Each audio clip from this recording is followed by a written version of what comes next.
Beneath the Earth's surface, hidden in the shadow of time, lie secrets that defy explanation. Remnants of ancient civilizations, artifacts that seem to challenge everything we thought we knew about human history. For centuries, we've unearthed relics of the past, each discovery adding a new piece to the puzzle of our origins. But some of these discoveries?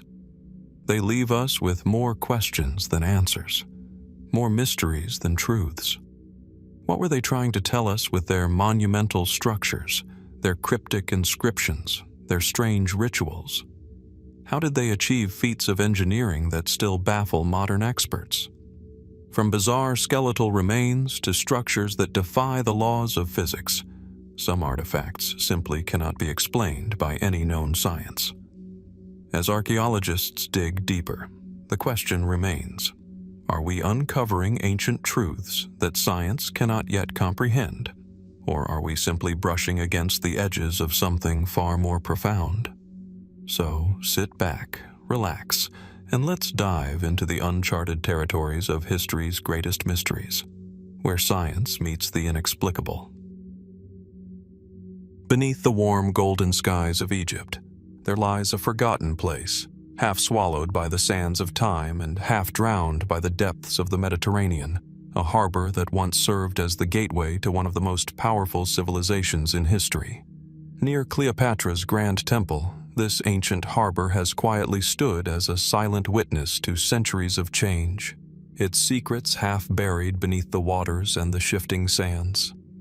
The harbor itself, once a bustling center of commerce, art, and culture, now lies submerged beneath the waves, its outlines only faintly visible in the clear waters of Alexandria's coastline.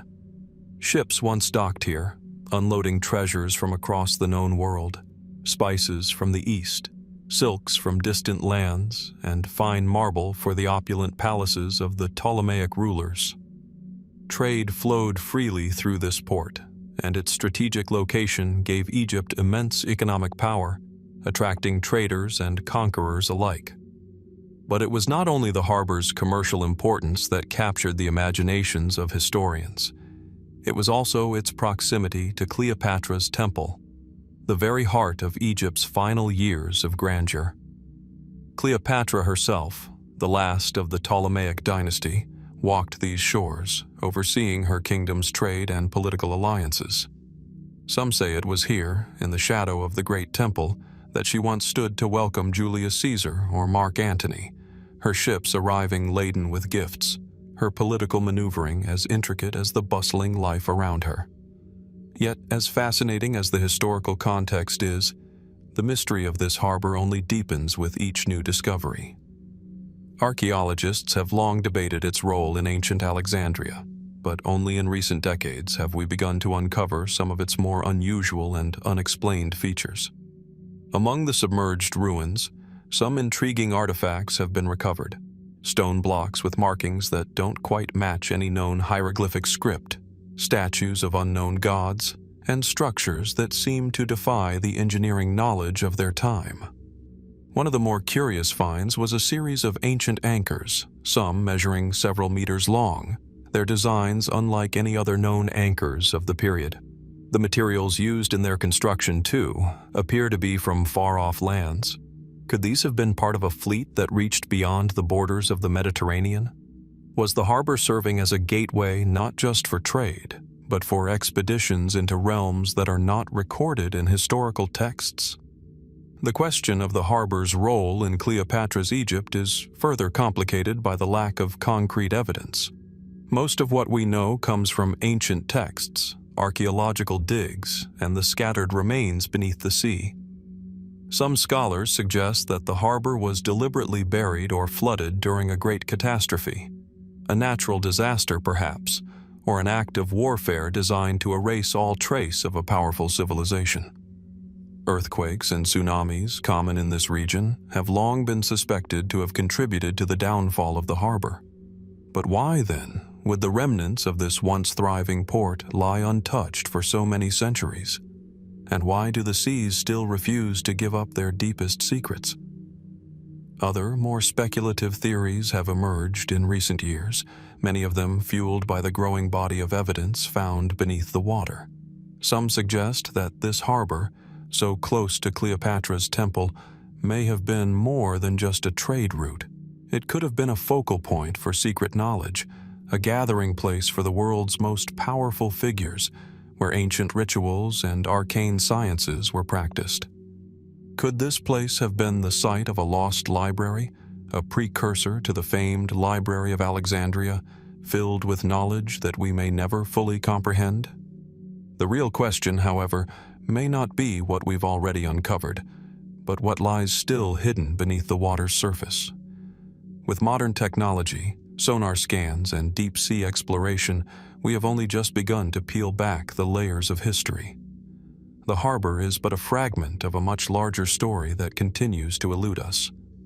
Could there still be entire fleets of sunken ships buried beneath the waves, or hidden chambers within the submerged structures that hold untold treasures? And what of the unexplainable artifacts? Are they remnants of an ancient civilization's lost knowledge or something even more mysterious? The more we learn, the more questions arise, as though the harbor itself is guarding its secrets, unwilling to fully reveal its past. Perhaps this place is not merely an artifact of history, but a symbol of the many unknowns that still exist in the world, waiting to be discovered, or perhaps never to be understood. As the waters lap against the edges of Cleopatra's harbor, the past beckons to us, urging us to look deeper, to question, and to search for answers that may never come. And so we are left to wonder, what remains of this ancient port? And what secrets will it give up when the time is right? As we continue our exploration of the world's most enigmatic archaeological discoveries, we now find ourselves far from the shores of Cleopatra's harbor on a journey into the heart of the Mongol Empire. It is a place steeped in power, conquest, and ancient mystery. The palace of Hulagu Khan, located in modern-day Turkey, still holds within its walls the remnants of a world that once spanned continents and defied empires. Hulagu Khan, grandson of Genghis Khan, is often remembered for his brutal military campaigns and his pivotal role in the Mongol invasion of the Middle East during the 13th century. But the story of his palace is not merely one of conquest. Nestled in the region that once was the heart of the Ilkhanate, the palace's ruins offer a glimpse into a realm of opulence, intellect, and architectural innovation. The site, located near the ancient city of Takht-i-Suleiman, lies on the banks of a once vibrant lake, the remnants of which still suggest that this was a place not only for warfare, but for the contemplation of art and science. The ruins of Hulagu's palace stand as silent witnesses to an era when vast empires were forged in the fires of battle and diplomacy, and when ambition knew no limits. Archaeological teams have carefully excavated parts of the site, revealing intricate walls adorned with mosaics, once vibrant colors now faded with the passage of time.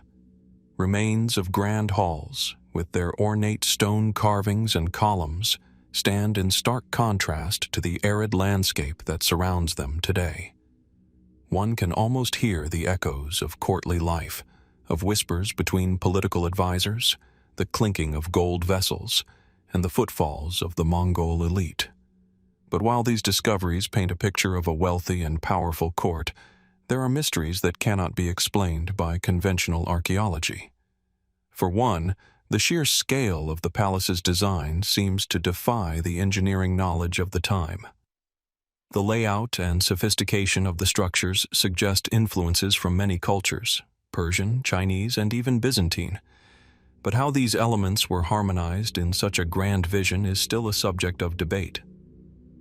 And then there are the strange, almost unexplained artifacts discovered within the ruins. Among the more peculiar finds are a set of unusually detailed carvings, almost lifelike in their precision, that do not appear to match any known artistic styles from the region. Some researchers have suggested that these carvings may have been created by craftsmen from distant lands, potentially even from the far reaches of the Far East. But why these distinct styles were incorporated into the palace of Hulagu Khan remains unclear. Were they symbols of his vast empire, stretching from China to the Levant? Or were they pieces of a deeper cultural exchange, something that has yet to be understood? Even more perplexing are the remains of what appear to be large underground chambers beneath the palace. These chambers, partially submerged and difficult to access, contain objects that seem out of place. Ancient scrolls, some of which are written in scripts that have not been deciphered. What knowledge did these scrolls contain? Were they scientific texts, military strategies, or something more esoteric? Perhaps knowledge from distant cultures, or even lost knowledge of the ancient world. Some have even speculated that Hulagu's palace was more than just a seat of power. It could have been a place of great philosophical and religious significance, a center for secretive rituals or hidden knowledge. It's known that Hulagu Khan's mother, Sorghaghtani Beki, was a Christian, and his court welcomed scholars from many faiths. Could the palace have housed a hidden library, one that held forgotten knowledge, texts, or even relics with powers that we are only beginning to understand? Other theories suggest that Hulagu's palace was built to serve a darker purpose, perhaps a center for secret Mongol rituals or even an occult location where practices from across the empire came together. Could there have been elements of shamanistic rituals reflecting the Mongols' deep ties to their spiritual traditions? Or, as some fringe theories have posited, could the palace have been tied to the ancient practice of alchemy, with its underground chambers holding secrets to the transmutation of materials or even immortality? While the mysteries of Hulagu Khan's palace remain tantalizing, the explanations remain elusive. Each discovery seems to open up more questions, leading us further down paths where historical knowledge and speculative theory blur. Were the Mongols merely conquerors, or did they inherit, preserve, or even create knowledge that modern science has yet to unravel? What we know for certain is that Hulagu Khan's palace, with its blend of architectural grandeur, strange artifacts, and the lingering sense of a deeper, hidden world, continues to provoke both wonder and confusion. What knowledge is still concealed beneath the ruins of this ancient structure? And how much of it, if anything, will ever be revealed? As we leave the grand halls of the palace behind, we are left with a lingering question. Is this a place merely of conquest and power?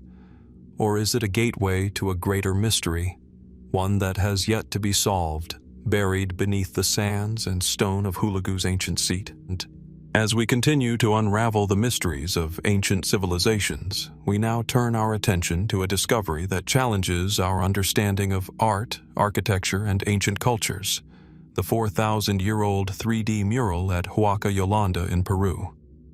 Nestled in the arid hills near the northern coast, this site is home to not just the remnants of a long-forgotten civilization, but a stunning enigma that has left archaeologists and art historians alike in awe. Huaca Yolanda, part of the Moche civilization, is a complex of pyramids and temples known for its intricate murals. However, none are as extraordinary as the 3D frescoes discovered within one of its tomb chambers. Unlike flat or two-dimensional artwork previously found in the Americas, these murals seem to leap off the walls, their vivid colors and shapes creating an illusion of depth and form. The scene depicted is chaotic yet meticulously arranged, with figures that seem to float within the space, surrounded by patterns evoking both movement and stillness. The frescoes, painted with astonishing detail, show figures in dynamic poses, their bodies contorted in ways suggesting ritual or ceremonial acts. The skill required to create such lifelike depictions on a three-dimensional surface, especially with the technology and understanding of perspective at the time, has baffled researchers. While the Moche were celebrated for their advanced pottery and metalworking, this discovery suggests they may have possessed an artistic mastery far ahead of its time. The murals not only depict human figures but also abstract symbols, some representing elements of nature, animals, plants, and celestial bodies. What makes these murals truly striking is the use of color and form. Deep reds, rich blues, and earthy tones are highlighted against the stark backdrop of the tomb walls, giving the images a vividness that seems to pulse with life. These colors, remarkably well preserved after millennia, suggest an artist deeply connected to both the spiritual and physical world. Despite the visual complexity of the artwork, the true meaning behind these murals remains an enigma. The Moche civilization, which thrived between 100 BC and 800 AD, left behind no written records. Our understanding of their culture comes primarily from their art, ceremonial practices, and archaeological finds. But what do these 3D murals truly represent? Are they depictions of gods, ancestors, or mythological beings? Or do they embody a more profound, philosophical message about life, death, and the cosmos? Ideas that we may struggle to fully grasp with our modern sensibilities. Some archaeologists speculate that the 3D elements of the mural were not created purely for artistic expression, but may have had a ritualistic purpose. The Moche are known to have had complex spiritual beliefs, often involving sacrifices, ceremonies, and the veneration of deities linked to natural forces. Could these murals have been a visual manifestation of Moche cosmology intended to depict gods or spirits in 3 dimensions to make them seem more real, more present to the worshippers? Others propose that these murals could have been part of a larger, unknown ritual space, perhaps dedicated to ancestor worship or representing a symbolic vision of the underworld. The Moche were deeply focused on death and the afterlife, as evidenced by their elaborate tombs filled with valuable grave goods and even human remains. Could the 3D murals have been designed to honor the deceased, aiding their journey into the afterlife, or symbolizing their connection to the spirit world? Another intriguing theory is that these murals may represent an early understanding of 3-dimensional space, perspective, or visual illusion, predating similar techniques that emerged in Western art. Some wonder if the Moche had access to knowledge or techniques from other ancient cultures that influenced their artistic approach. While speculative, this theory challenges our assumptions about the artistic capabilities of ancient civilizations. Could these murals be evidence of a lost tradition of visual artistry, one that was far more advanced than we recognize today? As archaeologists continue to explore the Moche civilization, the 3D murals at Huaca, Yolanda stand as one of its most perplexing discoveries. These frescoes offer tantalizing clues about the Moche's worldview and artistic skill, but their full significance remains elusive. Why did the Moche create such extraordinary murals in 3D? Was this merely an artistic achievement, or did it serve a deeper spiritual function? What did these figures, suspended in space, represent to the people who created them? For now, the mysteries of Huaca Yolanda's 3D murals remain unsolved. Preserved by the dry desert air, these frescoes offer a rare glimpse into the artistic and spiritual world of the Moche civilization, one that challenges our understanding of ancient art. And as we delve deeper into the ruins of Huaca Yolanda, we are left to wonder, what other secrets might still lie hidden beneath the earth, waiting to be uncovered? As we explore archaeological wonders that defy explanation, we come to the ancient Roman city of Pompeii, where one of the most intriguing discoveries was made beneath the volcanic ash that buried it. Among the many treasures uncovered, the rare Dionysian frescoes found in a villa that survived the eruption of Mount Vesuvius in 79 AD stand out. The villa, uncovered relatively recently, contains vibrant frescoes depicting scenes related to Dionysus, the Roman god of wine, revelry, and ecstatic celebration. These murals, unlike others found in Pompeii, are incredibly detailed and full of life, offering a rare glimpse into the cultural and religious practices of the Romans. The frescoes show godly figures engaged in feasts, dances, and celebrations, their bodies contorted in ecstatic poses that seem to capture the frenzy of intoxication and divine ecstasy. What makes these frescoes particularly fascinating is their rarity. While Dionysian imagery is not rare in Roman art, these murals represent a highly unusual portrayal of the god's cult. The scenes seem to serve more than decorative purposes. They might have been part of an initiation into a secretive cult, one that worshipped Dionysus in ways we are only beginning to understand. Were these frescoes part of a religious or ritualistic practice, or were they merely decorative? The frescoes are stunningly preserved thanks to the volcanic ash that encased them for centuries. Their vibrant colors, deep reds, greens, and golds, bring to life the figures of the god and his followers, as well as the wild nature of their rituals.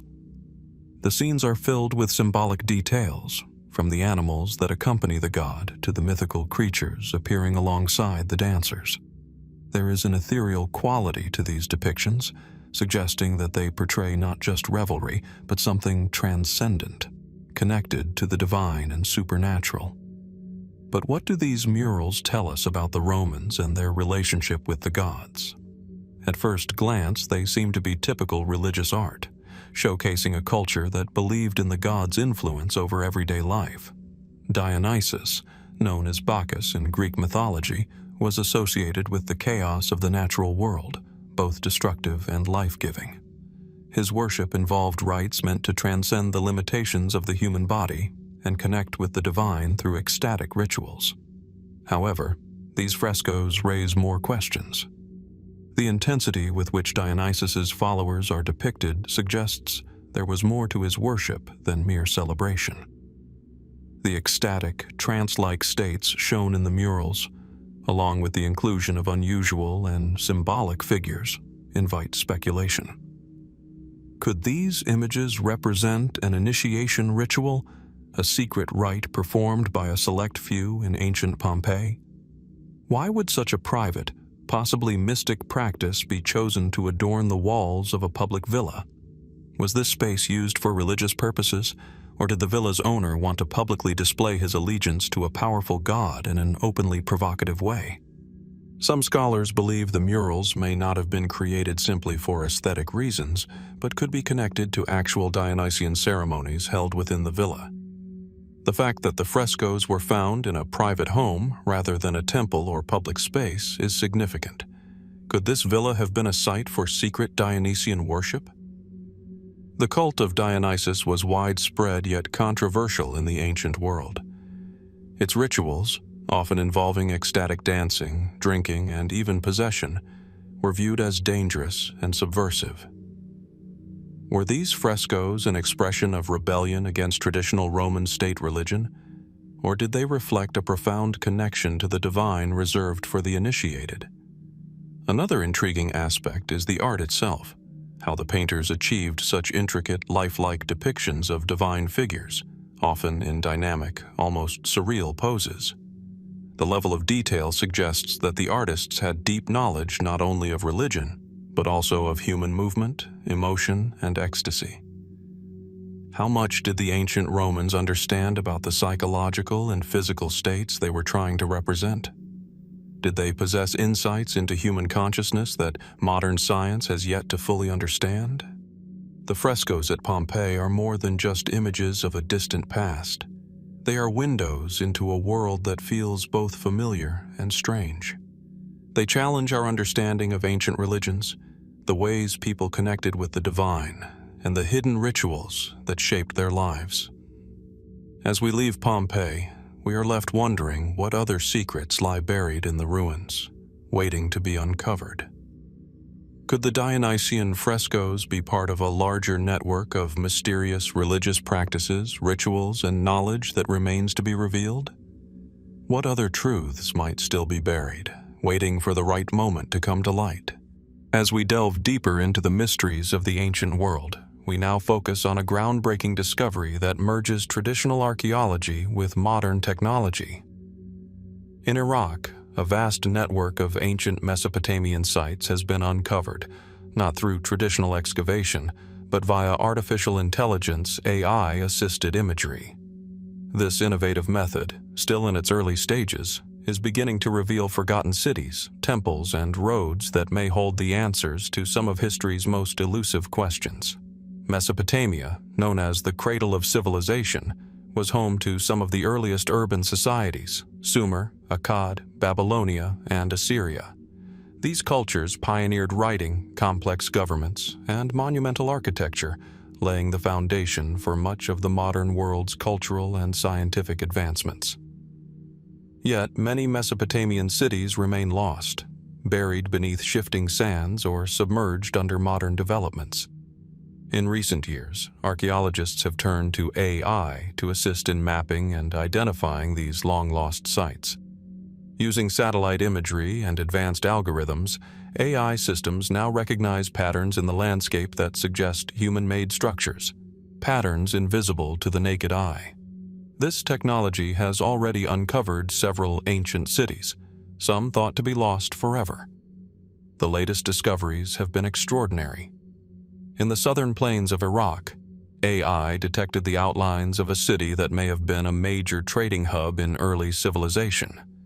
The city, featuring grid-like streets and large central buildings, mirrors other known Mesopotamian cities, but its existence was previously unknown.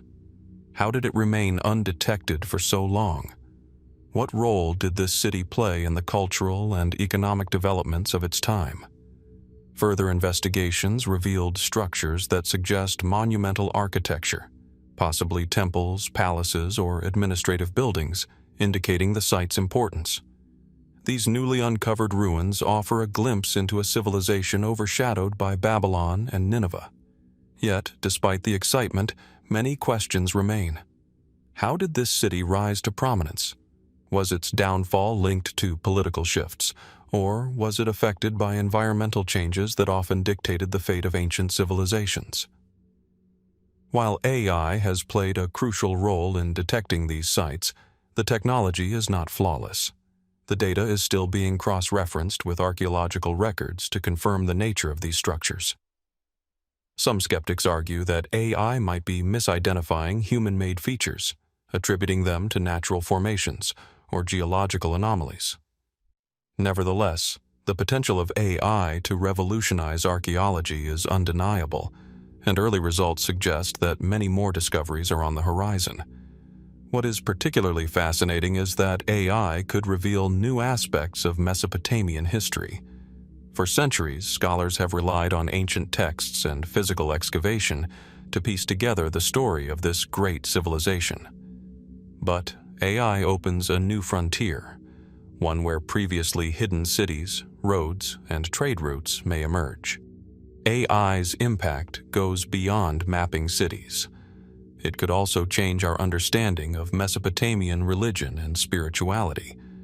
As AI continues to detect ancient temples and shrines buried deep in the earth, it raises new questions about the role of the divine in Mesopotamian society. What do these newly uncovered religious sites tell us about the beliefs and practices of the ancient Mesopotamians? Are these temples dedicated to gods we have yet to identify, or do they offer new insights into deities like Marduk, Ishtar, or Enlil? Some theorists suggest that AI could uncover long-forgotten rituals or ceremonies central to Mesopotamian religious life.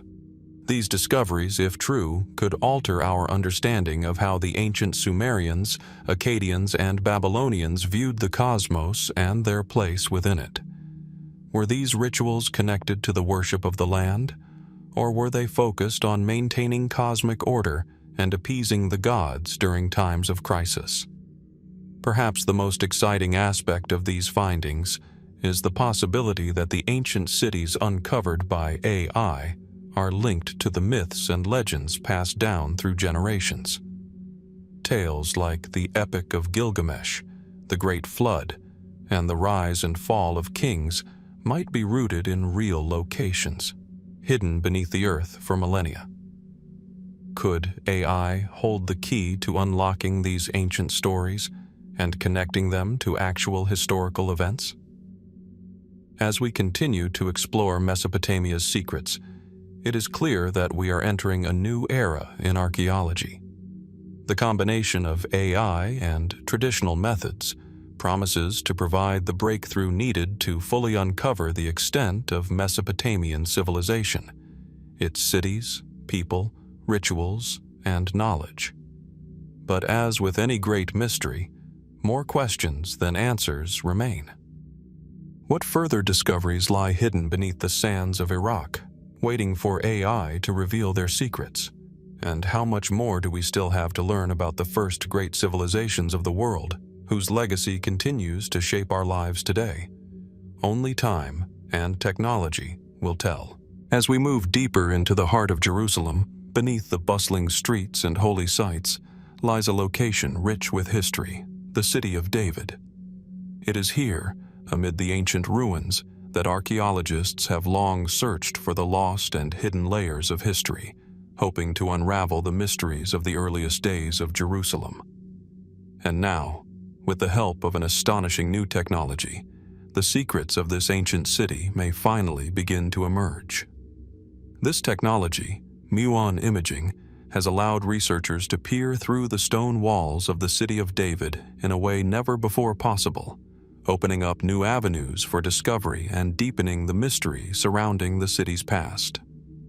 Muon imaging, a method based on cosmic particles called muons, has made it possible to see inside structures without having to dig or disturb the ancient ruins. Muons are subatomic particles that constantly rain down on Earth from the cosmos. Though they are usually absorbed by the atmosphere, a fraction of these particles reach the ground. Muon imaging captures these particles as they pass through dense materials like stone, offering a non-invasive way to analyze what lies hidden behind walls or underground. It's an extraordinary advancement, one that could change the way we approach archaeology. In the case of the city of David, Muon imaging was used to scan the ancient tunnels, walls, and structures of this biblical city. The results were nothing short of extraordinary. Researchers have discovered evidence of hidden chambers, secret passageways, and structures that were previously unknown.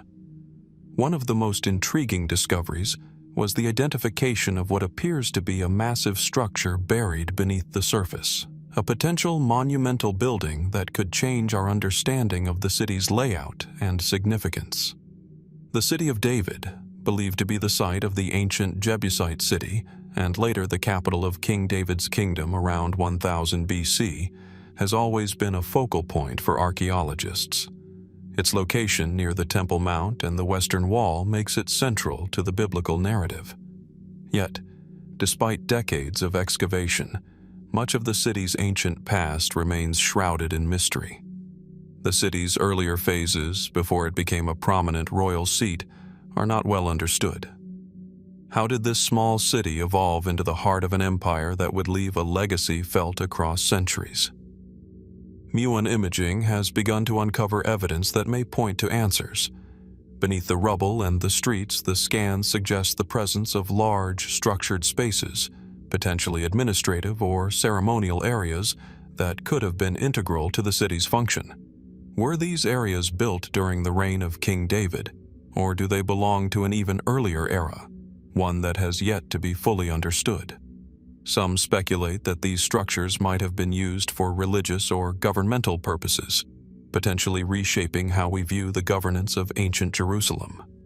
Even more captivating is the possibility that Muon imaging could help uncover parts of the long-rumored secret passages or tunnels believed to connect important sites in the city of David to other locations within Jerusalem, perhaps even to the Temple Mount itself.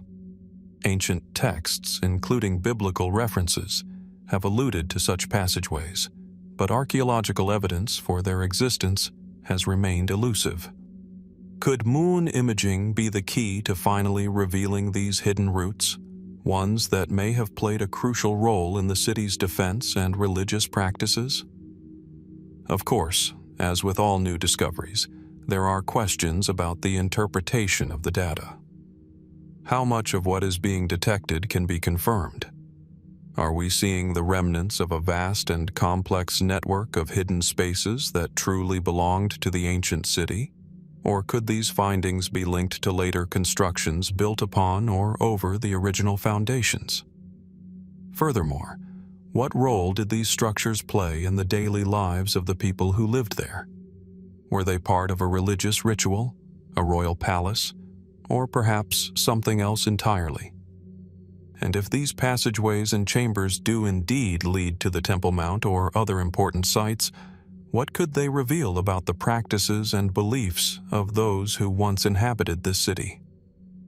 As the data from the Muon scans continues to be analyzed, archaeologists are left with more questions than answers, and this, perhaps, is the essence of the city of David itself, a place where history is layered, hidden beneath centuries of construction, conquest, and faith. Each new technological advancement peels back a small corner of the veil that shrouds this ancient city, revealing fragments of a world long past, yet forever connected to the present. The city of David continues to be a wellspring of discovery, where every new finding leads to even more tantalizing questions. Could there be more hidden beneath the surface of Jerusalem's Sacred Heart? What other secrets might these cosmic particles reveal, and how might they reshape our understanding of ancient history? As the scans continue and more discoveries are made, the ancient city offers a tantalizing glimpse into a past that remains just beyond our reach, waiting to be fully understood. In the quiet countryside of Melsonby, England, a discovery was made in 2008 that would both astound archaeologists and intrigue history enthusiasts. The Melsonby Hoard, a collection of treasures buried for centuries, was unearthed, offering new insights into the ancient world, while sparking numerous questions about its origins and purpose. Though initially a seemingly straightforward find, its true significance remains shrouded in mystery. The hoard includes an array of precious items, gold and silver coins, jewelry, and finely crafted objects, dating back to the 4th century AD during the late Roman period. This was a time of great upheaval as the Roman Empire faced internal strife and external invasions. Amid this turmoil, the Melsonby Hoard reveals a society that appears prosperous and secure, yet hidden away in its final years. Among the most striking items are gold coins bearing the likenesses of Roman emperors. Rings, bracelets, and elaborate brooches also suggest that the person who buried the hoard was of significant wealth, possibly a high-ranking Roman official or someone with access to considerable resources. But why bury such valuable treasures? Was it an attempt to protect them, or was there another reason? One theory posits that the hoard was buried during a time of crisis, perhaps during the Roman withdrawal from Britain or in response to barbarian invasions. The Roman Empire, in its later years, struggled to maintain control over its far-flung provinces. As Roman troops withdrew, local communities were left vulnerable to attacks. It's likely that treasures like the Melsonby Hoard were hidden to protect them from raiders. However, this raises further questions. Why was the hoard buried so far from Roman centers of power, deep in the English countryside? Was it meant to be rediscovered in the future, or did it serve a more immediate personal purpose? Another possibility is that the hoard belonged to a Roman officer stationed in Britain who may have sought to protect his wealth amidst the empire's retreat. Yet, with no clear record of the individual behind the hoard, its origins remain speculative. What makes the Melsonby Hoard particularly fascinating is its diversity. Unlike other hoards of this period, which typically consist of coins or military objects, the Melsonby Hoard includes a wide range of personal items, gold jewelry, belt buckles, and decorative pieces. This suggests that the hoard was not only a cache of wealth, but also a collection of personal possessions. Were these items meant to accompany someone on a journey, or were they simply hidden away from view? The inclusion of jewelry with likely familial or cultural significance adds an emotional dimension to this discovery, one rarely seen in other financial hoards. Another compelling aspect is the location of the hoard. Found not in a city or military fort, but in the rural landscape of northern England, the hoard's location raises further questions about its social context. Was it buried by a Roman civilian living on the fringes of Roman Britain, far from imperial protection? Or was it hidden by a local Briton, possibly someone who had adopted Roman ways but felt increasingly threatened by the crumbling empire? Some scholars suggest the hoard may be evidence of a British rebellion against Roman rule. If the treasure was hidden during a time of conflict, it could reflect a growing distrust among the native Britons towards their Roman rulers.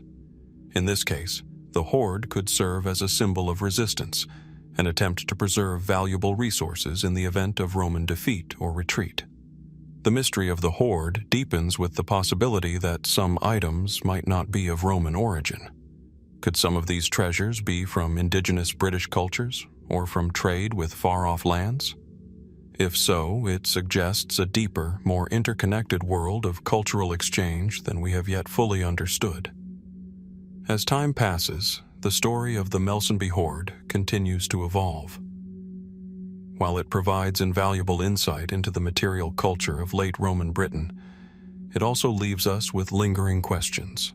The hoard's mixture of wealth, personal items, and mystery challenges our understanding of life in Roman Britain and invites us to explore what other hidden treasures might remain buried, waiting to be uncovered. What else lies beneath the soil of ancient England? What other forgotten stories of wealth, survival, and cultural exchange are waiting to be revealed?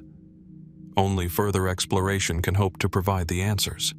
But the Melsonby hoard serves as a potent reminder of how much of our history is still veiled in mystery. In the heart of the Saudi Arabian desert, far from the modern cities, lies the ancient site of Qaryat al-Faw. Once a thriving oasis settlement, it now sits quietly, with weathered ruins hinting at the grandeur of a lost civilization. Among its many archaeological discoveries, one stands out: the Pre-Islamic temple, a structure that continues to captivate archaeologists and historians, offering a glimpse into a forgotten world. Yet, despite numerous theories, its true purpose and origins remain elusive. The temple at Qaryat al-Faw, believed to date back to the 1st century BCE, is a remarkable structure. Its stone walls, adorned with intricate carvings, stand as silent witnesses to a bygone era. Situated at the crossroads of ancient trade routes, the site played a significant role as a hub for commerce and culture, where Arabian, Persian, and Mediterranean influences converged. It's no surprise that the temple's design reflects these cultural exchanges, with elements from diverse traditions. The temple's architecture is unique, featuring large, well-crafted columns and grand entrances that evoke a sense of majesty. The walls are adorned with inscriptions and reliefs, some depicting figures that may represent deities or important figures. What is particularly intriguing is the ambiguity of these carvings. While they share traits with known Arabian, Persian, and even Hellenistic motifs, they do not fit neatly into any one category. Some scholars speculate that the temple may have been dedicated to an unknown or syncretic deity, combining elements of different religious traditions. But the question remains: who were these people worshipping, and what was the significance of this temple? One theory is that the temple was dedicated to a local Arabian god, possibly linked to the Nabatean or Himayrite cultures, which were prominent before the rise of Islam. The Nabateans, known for their capital Petra, left a legacy of religious and artistic achievements, many of which can be seen in temples and tombs throughout the region. Could the Qaryat al-Faw temple be influenced by their culture, or was it built by a different civilization entirely? Another possibility is that the temple served as a place of worship for traders and travelers passing through the region. Qaryat al-Faw's strategic location along major trade routes between the Arabian Peninsula and the Mediterranean world would have made it a natural hub for both religious and commercial exchanges. The temple may have served as a sanctuary, offering protection or blessings to travelers before they continued their journey. If true, this raises further questions about the role of religion in the daily lives of those who lived here. Was the temple merely a place of spiritual devotion, or did it also serve a social or political function? Despite these theories, many questions remain unanswered. Why was the temple built in such a remote location, far from major urban centers like Petra or ancient cities in the south? Its isolation suggests it might have been part of a local or regional religious practice rather than a widely significant site. Alternatively, its remote location could have been intentional, perhaps an effort to create a sacred space away from the influence of larger civilizations. Was this an attempt to establish an indigenous religious tradition free from external influence? Further complicating the mystery are the unexplained artifacts found within the temple complex. Small statues, pottery, and inscriptions bearing strange symbols have been uncovered, many of which do not match any known cultural or religious tradition of the time. What do these artifacts represent? Were they offerings to the gods or votive objects left by worshippers? The presence of items that don't fit into any known tradition suggests that the people who built and used this temple may have had beliefs that were entirely unique, beliefs that are still not fully understood. As the excavation of Qaryat al-Faw continues, the mystery of the temple deepens. Each new discovery raises more questions about the people who built it and its true purpose. Was it a place of worship, or did it serve another, more complex function? What can the strange carvings and artifacts tell us about the religious practices of the ancient Arabian world? The temple at Qaryat al-Faw is a testament to the complexity of ancient civilizations in the Arabian Peninsula. While it is clear that the site was significant to those who lived there, its purpose remains shrouded in mystery. What other secrets lie buried beneath the desert sand, waiting to be uncovered? What stories from the ancient past remain untold? As time continues to pass over the ruins of Qaryat al-Faw, one thing is certain: the temple is more than just a relic. It is a key to unlocking the lost history of a once thriving civilization. With each new discovery, we are drawn closer to understanding the people and beliefs that shaped this ancient world, and who knows what other hidden treasures the vast desert may still hold. In the high Andean mountains of Peru, shrouded in mist and steeped in ancient history, lies Chavín de Huántar, one of the most enigmatic archaeological sites in the world. Built around 1000 BC, this massive ritual complex offers a glimpse into the spiritual life of one of the earliest Andean civilizations. Despite decades of excavation, much about Chavín de Huántar remains mysterious, with its true purpose still unclear. Located in the Rio Mosna Valley, the site is vast, with expansive platforms, plazas, and a labyrinth of tunnels and chambers. The central temple, known as the Old Temple, is an architectural marvel, its precise stonework defying the limited technology of its builders. The complex features large ceremonial areas, underground galleries, and colossal stone heads, relics of a culture that left no written records, only enigmatic symbols and structures. A striking feature of Chavín de Huántar is its advanced drainage system, which carried water through the temple complex. This suggests a deep understanding of architecture and hydraulics. The careful placement of water channels and the use of acoustics indicate that water and sound played a central role in religious ceremonies. But was this focus on water and sound symbolic, or did these elements serve a functional purpose in rituals we can only guess at? Inside the temple, narrow passageways and tunnels create a haunting atmosphere, as if the very structure was designed to disorient visitors. The acoustics are particularly intriguing. Some believe the temple's design amplified the sounds of chanting, music, or ritualistic calls, creating an immersive, otherworldly experience. The walls, decorated with jaguars, snakes, and other powerful animals, seem to evoke a sense of divine presence or communicate with forces beyond human comprehension. Were these sounds part of a trance-inducing experience to connect worshippers to the spiritual world, or did they guide participants' movements during ceremonies? The true purpose of Chavín de Huántar remains uncertain, though many theories exist.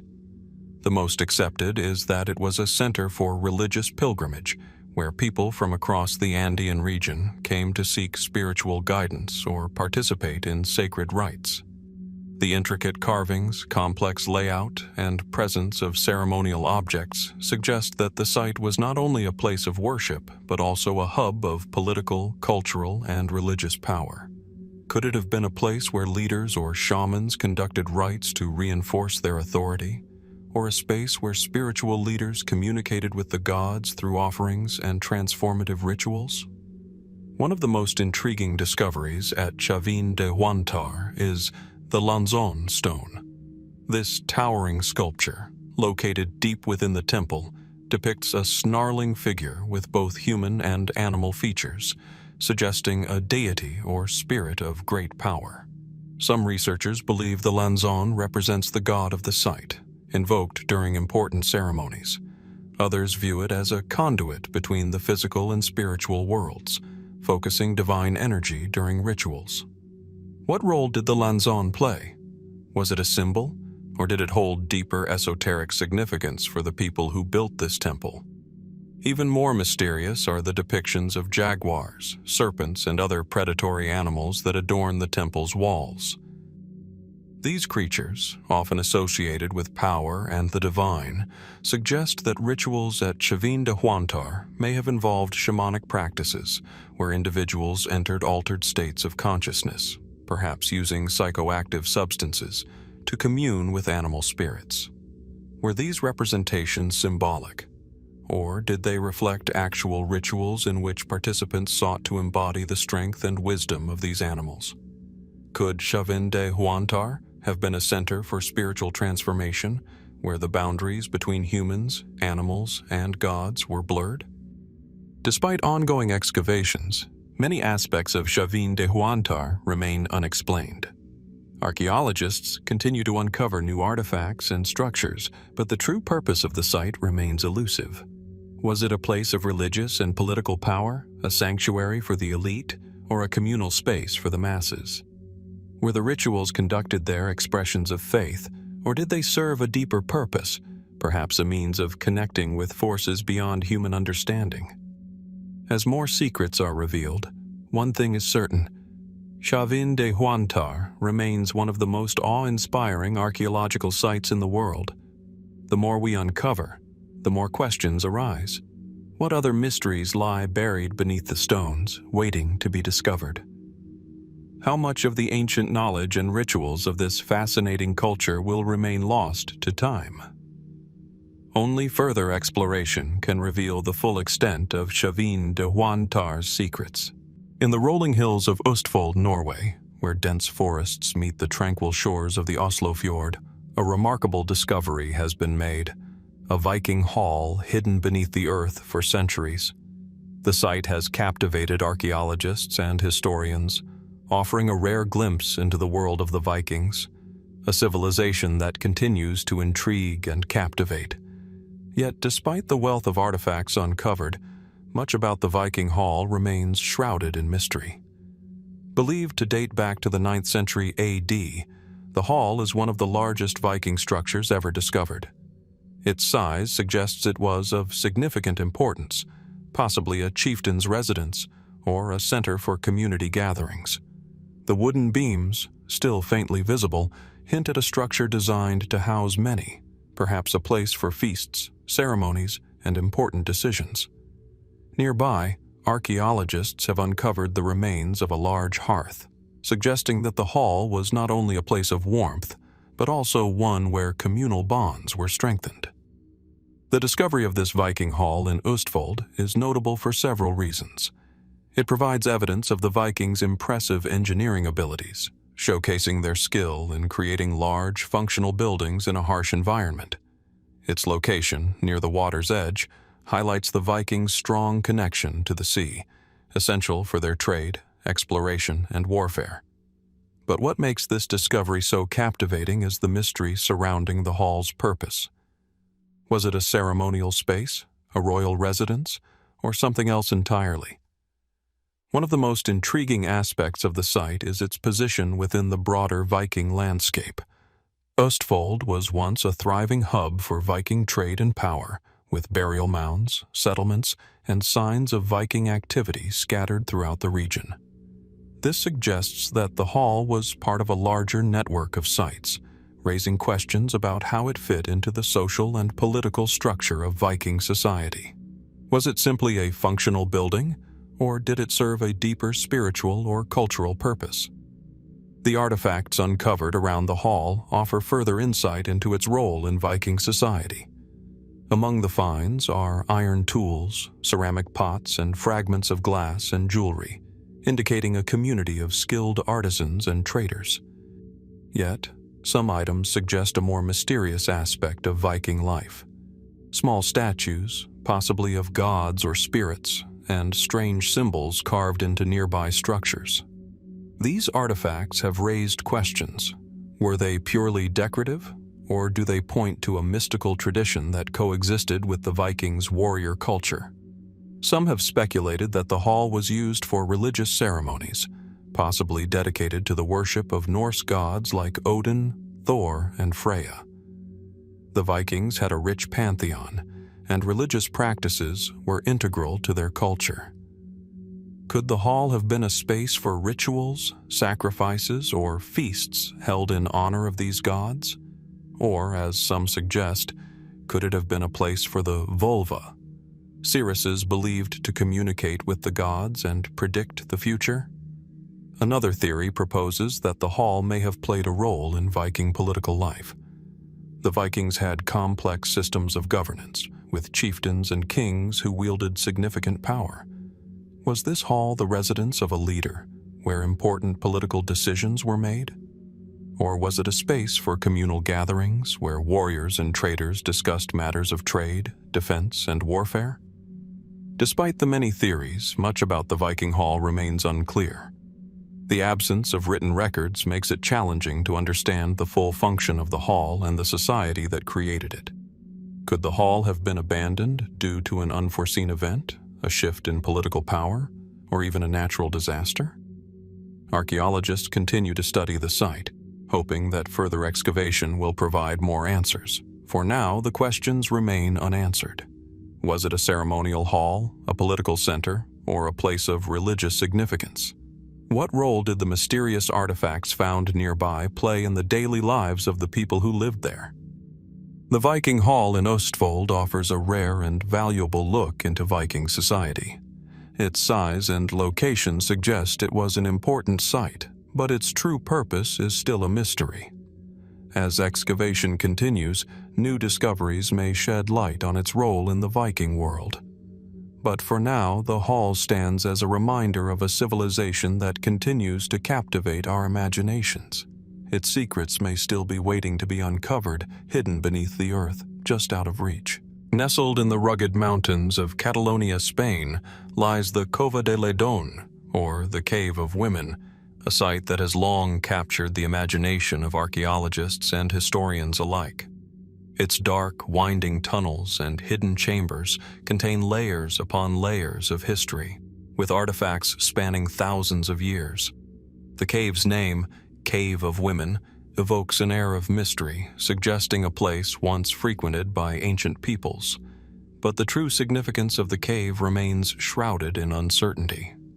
The cave itself is located in a secluded region of the Iberian Peninsula, a place where natural beauty meets the echoes of human history.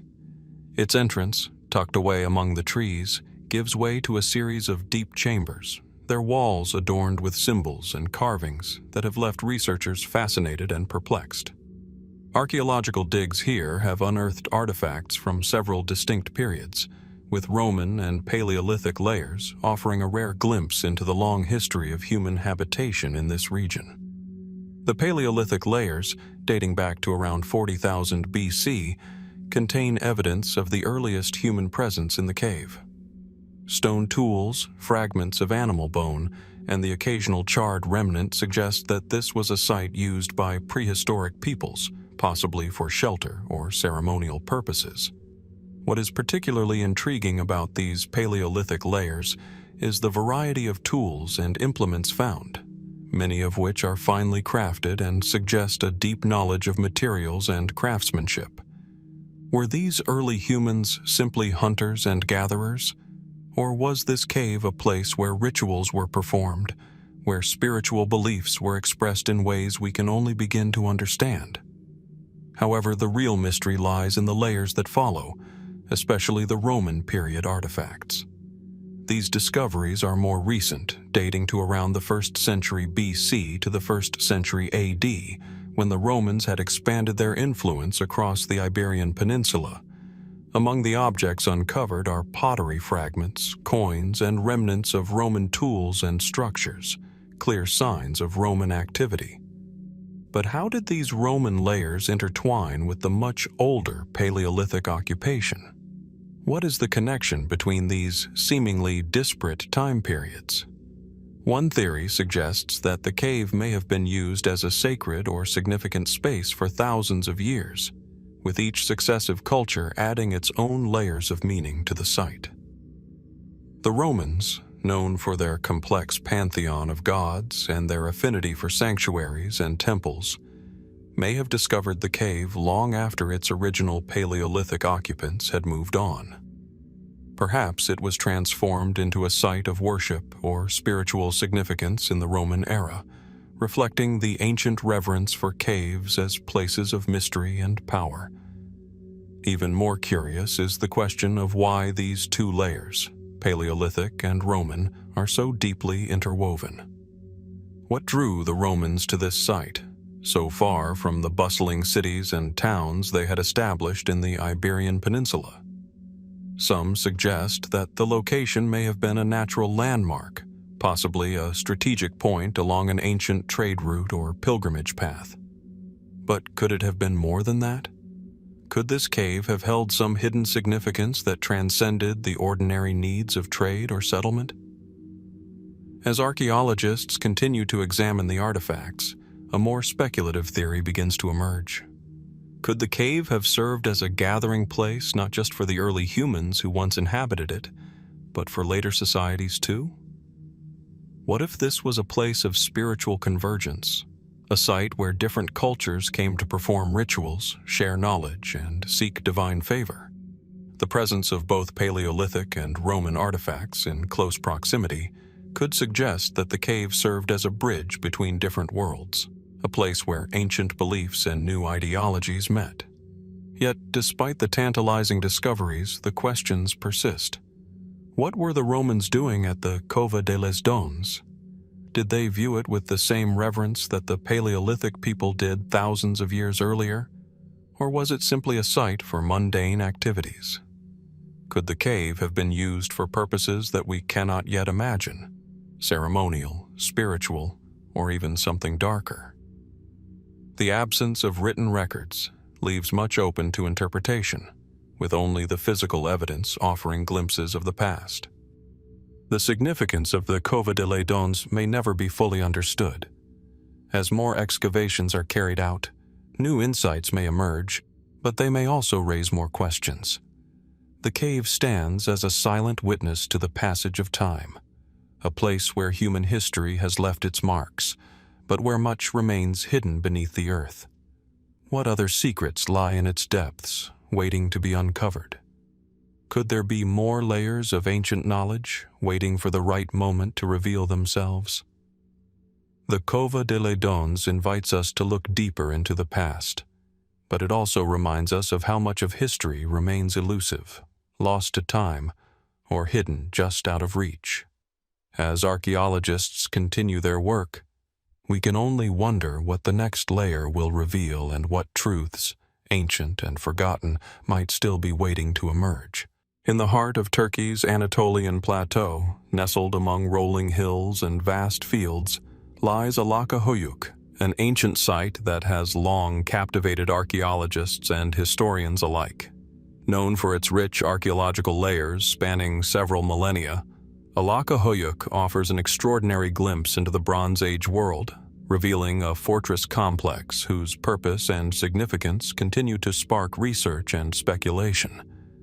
The fortress at Höyük, built around 2000 BC, is a monumental testament to the ingenuity and power of its creators. Located high on a hill, it overlooks the surrounding valleys, with walls made of large limestone blocks stretching across the landscape. These fortifications were likely designed for defense, but they also symbolized authority, marking the settlement as a focal point of governance and military power. Its strategic position suggests it was not only a stronghold but also a key point of control over trade routes and neighboring territories. What makes Höyük particularly intriguing are the artifacts uncovered within the fortress complex. These include finely crafted bronze objects, ceremonial tools, and jewelry that reflect the wealth and skill of the people who lived there. Among the most notable discoveries are a series of ornate bronze standards, tall poles decorated with animal motifs. Some researchers believe these standards could have represented gods, kings, or mythical creatures. Were they part of ceremonial practices or symbols of political authority? These mysterious objects suggest the fortress at Höyük may have been a center for ritual or symbolic power, as well as military strength.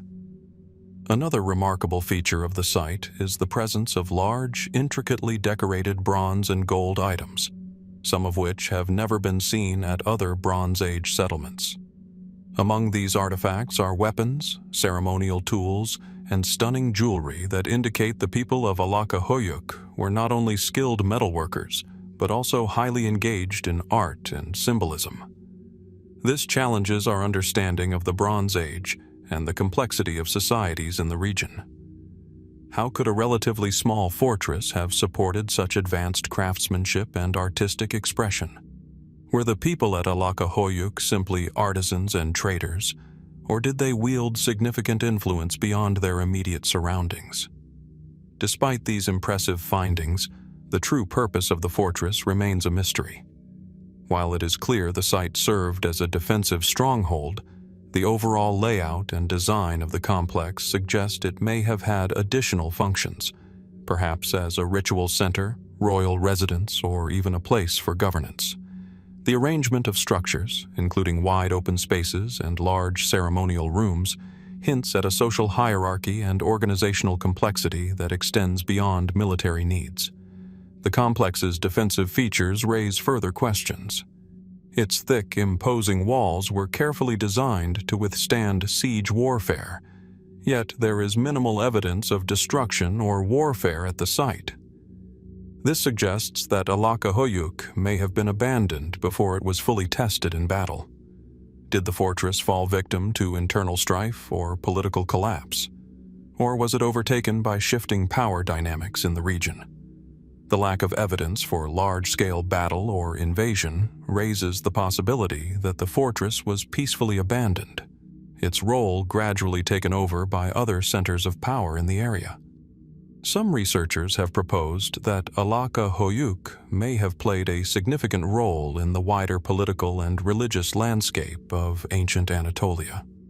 The ornate bronze artifacts and intricate carvings on the walls suggest the people of Höyük may have shared cultural and religious practices with other advanced civilizations in the region. Could the fortress have been part of a network of political or religious centers, serving as both a seat of power and a hub for regional religious activities? Alternatively, Höyük could have been a unique cultural enclave, with customs and beliefs distinct from those of neighboring peoples.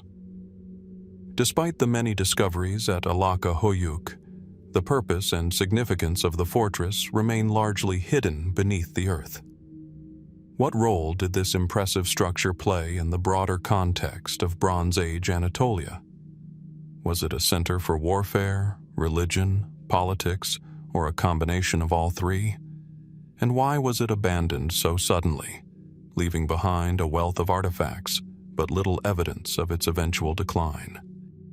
As excavations at Alaca, Höyük continue, archaeologists remain eager to uncover more clues about this ancient fortress. What other secrets lie buried beneath the site, waiting to be revealed? Could further exploration shed new light on the lives of the people who once called this place home? While the answers remain elusive, one thing is clear. The story of Alaca Höyük is far from over, and its secrets are still waiting to be discovered. In the quiet hills of Turkey's Anatolian countryside, hidden from the modern world, stands the remarkable Hellenistic theater at Antandrus. This ancient site, partially uncovered, offers a glimpse into the cultural life of the Greek world, where drama, politics, and society were intricately woven together. However, beyond its monumental steps and stone seating lies a mystery that continues to fascinate archaeologists, historians, and enthusiasts of ancient Greek culture. Antandrus, once a thriving port city on the Aegean coast, is best known today for its stunning Hellenistic theater. The theater, partially visible against the backdrop of rolling hills and olive groves, is a testament to the engineering brilliance and cultural vibrancy of the era. The stone seats, weathered by time, stretch upwards in a semicircular arc, providing an unobstructed view of the stage below. Despite its ruined state, the site evokes the grandeur of ancient performances, where one can almost hear the dramatic speeches and the applause of the crowd. The theater is designed with the precision typical of Hellenistic architecture, showcasing a refined understanding of acoustics and positioning. It was built not only for entertainment but also for civic gatherings. Following the conquests of Alexander the Great, the Hellenistic period saw the flourishing of Greek cultural practices such as drama, philosophy, and public debate. Antandrus, like many cities of the time, was a place where citizens gathered to witness plays, hear speeches, and engage with the political and social life of their city. However, what makes this theater particularly intriguing are the mysteries surrounding its construction and use. Despite Antandrus's prominence during the Hellenistic period, it hasn't received the same level of attention as other Greek sites like Ephesus or Delphi. The theater's size suggests it was an important feature of the city, but little is known about its full purpose beyond hosting public gatherings. The lack of detailed records about Antandrus adds to the intrigue. What kinds of performances took place here, and what role did they play in the civic life of the city? One of the most puzzling aspects of the theater is its relatively small size compared to other Hellenistic theaters, like those in Epidaurus or Athens. While still impressive, it doesn't reach the monumental scale of other Greek theaters. Researchers speculate that Antandrus, being a smaller city, may have used the theater for more intimate local events focused on civic and community life, rather than large-scale performances. However, the fine acoustics and strategic placement of the theater suggest it may have served other, less obvious purposes. Could it have been used for diplomatic gatherings, political speeches, or religious ceremonies? In addition to its architectural features, the theater's connection to the broader cultural and political landscape of the Hellenistic period is unclear. The region was often a crossroads of influence, with Greek, Persian, and later Roman forces competing for power. Could the theater have been a site of diplomatic significance, where local leaders or foreign dignitaries addressed the masses? Or might it have been used by political factions, similar to the role of theater in Athens, to sway public opinion and influence political discourse? Another intriguing aspect of the site are the religious and ceremonial objects found around the theater.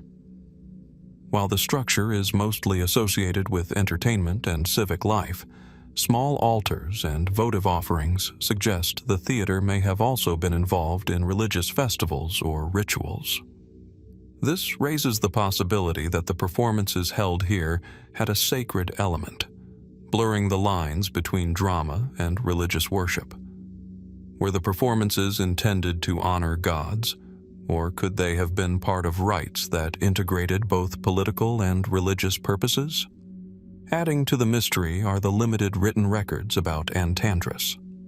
Though the city is mentioned in ancient texts, these references are vague and provide few details about the city's cultural or political events. Why is there such a gap in the historical record?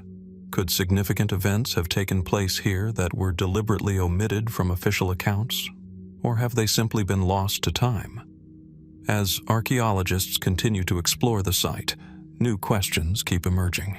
The acoustics of the theater are particularly notable, as sound carries effortlessly from the stage to the furthest seats. Was this merely the result of advanced architectural knowledge, or was there a deeper symbolic purpose to the design? What messages did the performances convey to the citizens of Antandrus, and how did they resonate with an audience living at the crossroads of multiple ancient empires? The theater at Antandrus, remarkable in its own right, is just one piece of a larger, untold story. What role did this site play in the broader context of Hellenistic life, and how much of its cultural significance remains to be uncovered? The answers remain elusive, but the mystery of the theater's true purpose persists, inviting further research and speculation about what might still be hidden beneath the ancient stones. In the vast, windswept steppes of Kazakhstan, where the horizon stretches endlessly and the earth hums with the echoes of ancient civilizations, a discovery has stunned archaeologists and historians alike. Beneath the arid soil, in a burial mound dating to the Sarmatian period, a rich and mysterious burial was unearthed. A grave filled with gold ornaments, finely crafted weapons, and intricate jewelry that speak to a fascinating and foreign culture. Believed to date back to the 4th century BC, the burial belongs to a high-ranking Sarmatian individual, a member of a nomadic warrior society that once dominated the Eurasian steppes. The Sarmatians, known for their fierce cavalry and complex social structures, left few permanent settlements, making this discovery all the more significant. What remains of their world is often buried beneath layers of earth, and the gold ornaments discovered here offer a rare glimpse into their cultural practices, wealth, and beliefs. As archaeologists carefully excavated the site, they uncovered a wealth of artifacts that suggest the individual buried here was of great importance. Gold necklaces, earrings, and belt buckles were found alongside iron swords and daggers, pointing to both wealth and power. The presence of gold in the burial is especially notable, as it was typically reserved for the elite in ancient societies. The craftsmanship of these items is exceptional, with intricate patterns and designs that showcase the skill of Sarmatian metalworkers. Among the most striking finds were the gold ornaments themselves, pieces of jewelry featuring animal motifs, geometric patterns, and abstract designs. Some of these items are inlaid with turquoise or other semi-precious stones, adding to their beauty and significance. While the exact meaning of these motifs remains unclear, researchers have suggested that the animals depicted, such as horses, lions, and eagles, may have had spiritual or ritual significance, symbolizing the power and strength of the Sarmatian people. But what did these symbols truly mean to those who created them? Were they merely decorative, or did they carry deeper, more esoteric meanings? The burial itself raises more questions. The positioning of the body, along with the array of artifacts surrounding it, suggests that this was no ordinary burial, but a carefully planned ritual. The deceased was placed in a wooden coffin, surrounded by gold ornaments, weapons, and other precious items. This arrangement points to a belief in an afterlife, where the deceased would need these items for the journey ahead. Like many ancient cultures, the Sarmatians may have believed that life continued beyond death, and the wealth and items placed in the grave were likely intended to ensure the individual's comfort and protection in the afterlife. Yet, the discovery also forces us to reconsider the nature of the Sarmatian society itself. Known primarily as fierce warriors, the Sarmatians were often depicted as nomadic horse riders with a tribal society. However, the richness of this burial suggests a more complex and highly organized culture, one capable of extraordinary craftsmanship, long-distance trade, and intricate social hierarchies. Was the person buried here a chieftain, a military leader, or perhaps a shaman with spiritual powers? The presence of both military items and gold ornaments hints that the Sarmatian elite may have wielded both spiritual and temporal authority, bridging the worlds of warfare and ritual in a way we do not fully understand. Some scholars have speculated that the gold ornaments might reflect external influences, possibly from trade with the Persians, Greeks, or other ancient civilizations. The Sarmatians were known to have interacted with a wide range of peoples, and these exchanges may have influenced Sarmatian art and culture. Could the motifs on the gold ornaments reflect these cultural exchanges? Or did the Sarmatians develop their own unique artistic and spiritual traditions, drawing on their nomadic roots and the vast Eurasian landscape? The most puzzling question remains the location of the burial. The mound, located in a remote area, seems deliberately chosen. Was this the burial site of an important leader or figure who held great spiritual and cultural significance? Or was this individual central to maintaining the delicate balance of power between nomadic tribes and sedentary civilizations? Despite the many clues, the mystery of this Sarmatian burial remains unresolved. The grave and its contents offer a tantalizing glimpse into a rich and complex world, but much of the Sarmatian culture remains hidden. Who were these people, and what do their burial practices and artifacts reveal about their beliefs, society, and role in the broader historical context? As excavations continue and new technologies are applied to the site, the answers may eventually emerge. For now, the gold ornaments and weapons found at this Sarmatian burial continue to spark questions. What deeper meanings do these objects hold, and how much more of the Sarmatian world remains to be uncovered? The mysteries of this ancient culture may still be buried, waiting for the right moment to be revealed. In the lush valleys of Oaxaca, Mexico, where mist rises over the mountains and dense jungle surrounds ancient ruins, a discovery has captivated archaeologists and historians. Beneath the arid soil, among the remnants of ancient civilizations, stand towering stone stelae, monumental slabs etched with mysterious inscriptions dating back over 2,000 years. These stelae, which once marked the landscape of the Zapotec civilization, offer a tantalizing glimpse into a world long gone, yet their meanings remain elusive. The stelae, standing like silent sentinels from the past, vary in size and decoration. Some are adorned with intricate carvings, while others are covered with long, winding inscriptions that seem to tell stories of gods, kings, and warriors. Scattered across various archaeological sites in Oaxaca, the most prominent are in Monte Alban, the heart of the Zapotec civilization. Monte Alban, once a thriving city-state, still exudes grandeur through its plazas and pyramids. However, it is the stelae, with their mysterious inscriptions, that continue to intrigue scholars. These stone monuments, typically standing between 3 and 5 feet tall, are engraved with a form of writing that has yet to be fully deciphered. The inscriptions, though clear in their presence, elude a definitive translation. Researchers have long speculated that these texts contain vital information about Zapotec society, detailing royal lineages, historical events, or spiritual rituals. But despite decades of research, much of the meaning remains hidden, locked in symbols and characters that do not align with any known Mesoamerican writing system. The most widely accepted theory is that these inscriptions represent a form of the Zapotec hieroglyphic writing system, which was in use from around 500 BC to 1000 AD. The Zapotecs, known for their advanced architecture and artistry, were also skilled record keepers, often recording significant events, royal decrees, and religious practices. These stelae may have been erected during important moments in Zapotec history, perhaps to commemorate rulers or military victories. But if these were commemorative texts, why are they so difficult to understand? What happened to the knowledge of the Zapotec writing system that allowed it to become so obscure? Some archaeologists have suggested that the stelae were part of a larger ceremonial practice, ritual tools meant to connect the divine and earthly realms.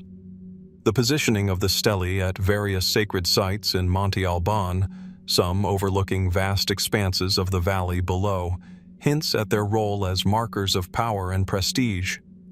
Were they meant to be seen by the people, serving as reminders of divine protection or the ruler's divine right? Or did these stones play a more private role, accessible only to the elite, used in secretive rituals that were not meant for public view? The placement of the stela is especially striking. Some are positioned at key ceremonial sites, while others are found in locations that seem deliberately obscure or difficult to reach. Could this suggest a hidden aspect of Zapotec religion or governance, where only select individuals had access to these texts and their meanings? The stelae may have been part of a larger network of ceremonial objects, working in conjunction with other monuments, rituals, or even astronomical events to establish a system of divine order or political power. Another fascinating aspect is the lack of clear connection between the inscriptions and other well-documented Mesoamerican writing systems. While the Maya, for instance, had a fully developed written script that has been partially deciphered, the Zapotecs seem to have used a completely different method of recording information. This lack of connection raises further questions. Could the Zapotec writing system have been entirely unique, or did it share roots with other, now forgotten systems that we have yet to uncover? Some fringe theories suggest that the inscriptions might not just be historical records or religious texts, but could contain information about cosmic events or celestial knowledge. The Zapotecs, like many ancient civilizations, had a deep understanding of the stars and the movements of the heavens. Could these stelae mark important astronomical alignments or events? Or might they encode esoteric knowledge, wisdom passed down from an even older, now lost civilization? As researchers continue their work at Monte Alban and other sites in Oaxaca, the mystery of the stelae persists. Despite advances in archaeological technology and linguistic studies, the true meaning of these inscriptions remains just out of reach. New discoveries continue to emerge: fragmentary texts, additional carvings, and even new stelae, adding pieces to the puzzle, but the overall picture remains incomplete. The stelae of Oaxaca stand as both symbols of the lost grandeur of the Zapotec civilization and a reminder of how much of our ancient history remains elusive. What do these symbols really mean? Who carved them, and for what purpose? As new techniques and insights emerge, perhaps the stela's secrets will finally be unlocked, revealing the depths of Zapotec knowledge. Until then, these ancient monuments continue to raise more questions than answers, challenging our understanding of one of the most fascinating and elusive cultures in Mesoamerica. In the quiet hills of Soria, Spain, nestled in the rugged landscape of the Iberian Peninsula, stands an archaeological site that has captivated researchers and historians for decades: a Neolithic tomb. This discovery has opened a window into a mysterious past, offering insights into a long-gone civilization. But much about the tomb's purpose and the people who created it remains unclear. The tomb is a striking example of Neolithic architecture, made from large stone slabs to form a small circular structure approximately 15 feet in diameter. Weathered by time, the stones still stand firm, suggesting that its builders were skilled in construction and deeply connected to the land around them. The tomb's chamber, accessed through a narrow rock-lined passage, creates a sense of enclosure and mystery. When first discovered, it was filled with earth and debris, but upon excavation, it revealed a site of considerable importance. What were the builders trying to protect, commemorate, or communicate with this elaborate structure? Inside the tomb, archaeologists uncovered a variety of items, including pottery fragments, flint tools, and animal bones. These artifacts indicate that the tomb was not just for burial, but also served as a place of ritual.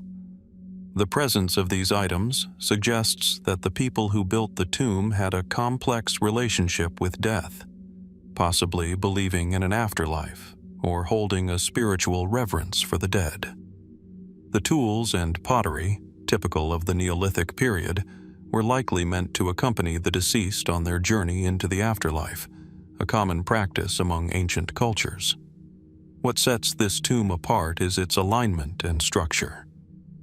Like other tombs in the region, it is oriented in a way that suggests it was built with specific astronomical or seasonal alignments in mind. Some researchers have pointed out that the passage leading into the tomb faces a specific point on the horizon, possibly aligned with the rising or setting of the sun during certain times of the year. Could this have had a ritualistic significance, marking important celestial events? Did the builders of the tomb view the sky as a realm that bridged the living and the dead? These questions remain speculative but point to a deeper, more profound connection with the natural world that we may not fully understand. The tomb's construction raises further questions. While many Neolithic tombs are simple in design, the one in Soria appears more elaborate, suggesting a culture with a sophisticated understanding of both the natural world and the spiritual realm. The craftsmanship, deliberate alignment, and symbolic use of space suggest a society more advanced than we might expect for the time. How did these ancient people, without written language or advanced technology, create such structures? Was their knowledge passed down through generations, or was there a shared tradition that spanned across cultures? Some scholars believe that the tomb is part of a larger, unknown ritual complex. Could it have been used for more than just burial, perhaps as a site for ceremonies or the worship of deities? The isolated valleys and dramatic landscape of Soria may have been seen as sacred by its inhabitants. Did they design their tombs and rituals in harmony with the earth, creating structures aligned with the natural environment? Or was the site part of a more structured belief system that connected the physical and spiritual realms in ways we can only begin to comprehend? The design of the tomb may reflect a tradition that was part of a broader cultural or religious practice in prehistoric Europe.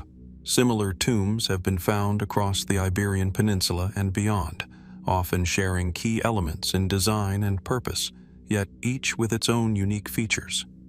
Could these tombs have been part of a widespread belief system that linked distant communities together through shared rituals? The Neolithic people of Soria may have been part of a larger network of cultures, all connected by a common understanding of nature and spirituality.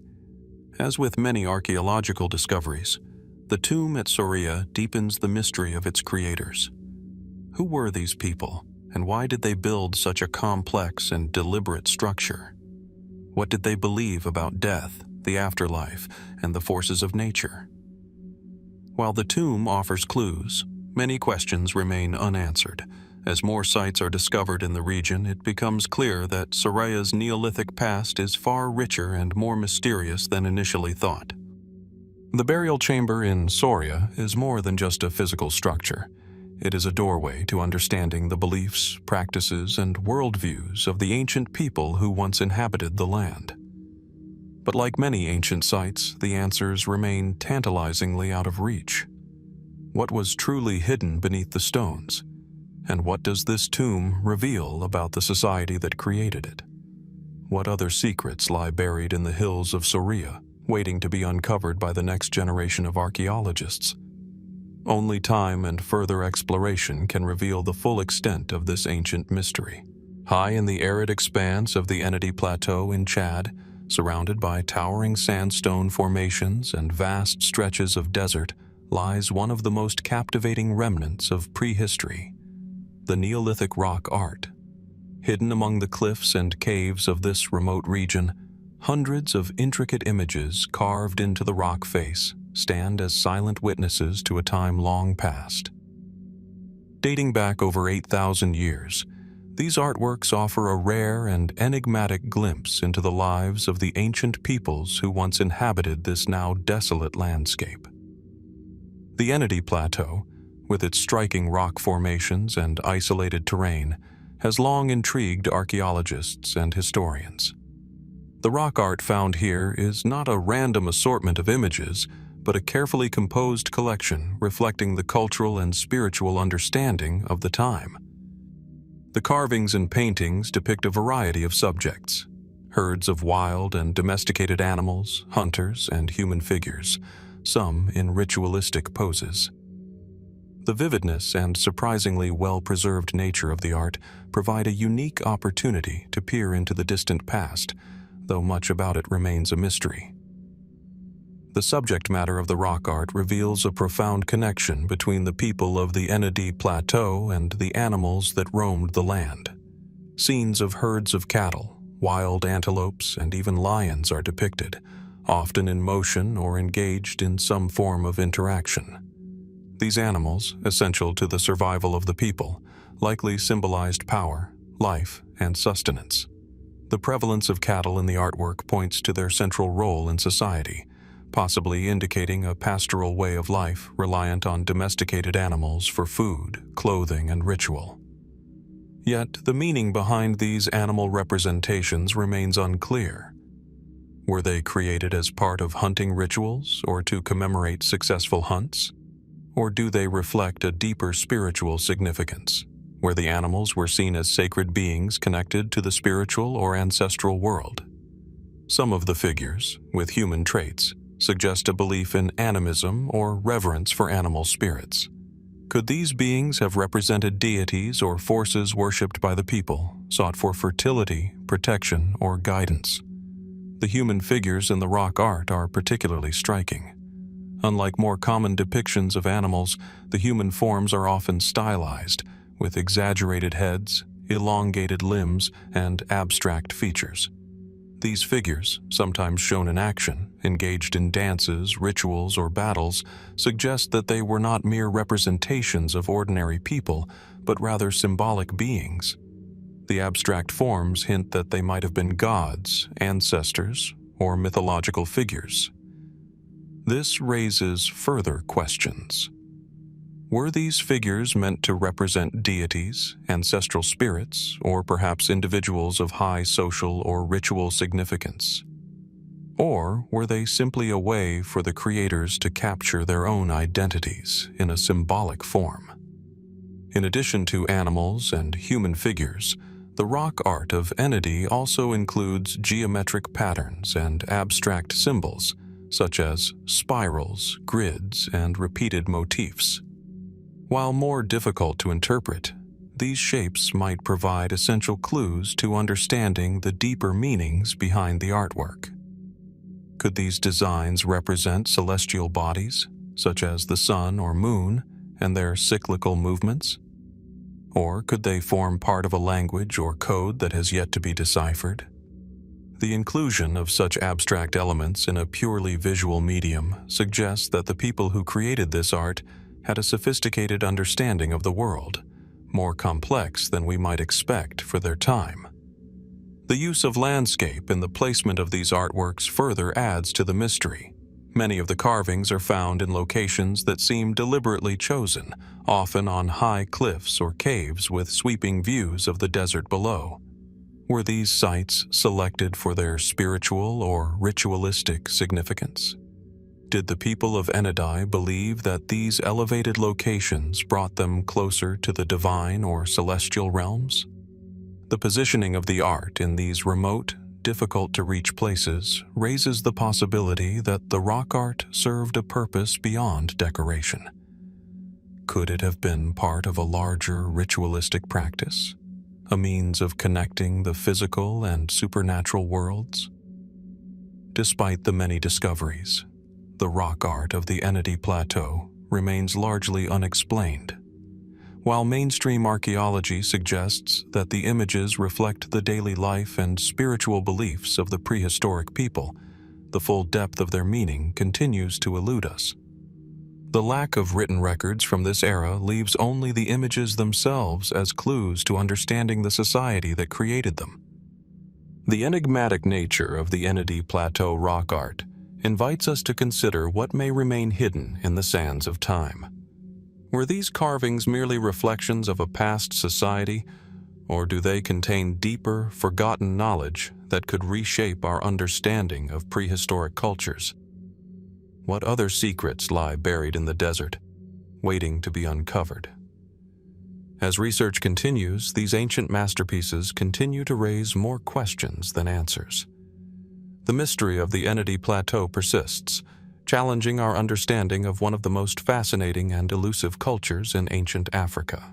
High in the rugged heart of Afghanistan, where towering mountains meet desolate plains, lies the ancient city of Ghazni.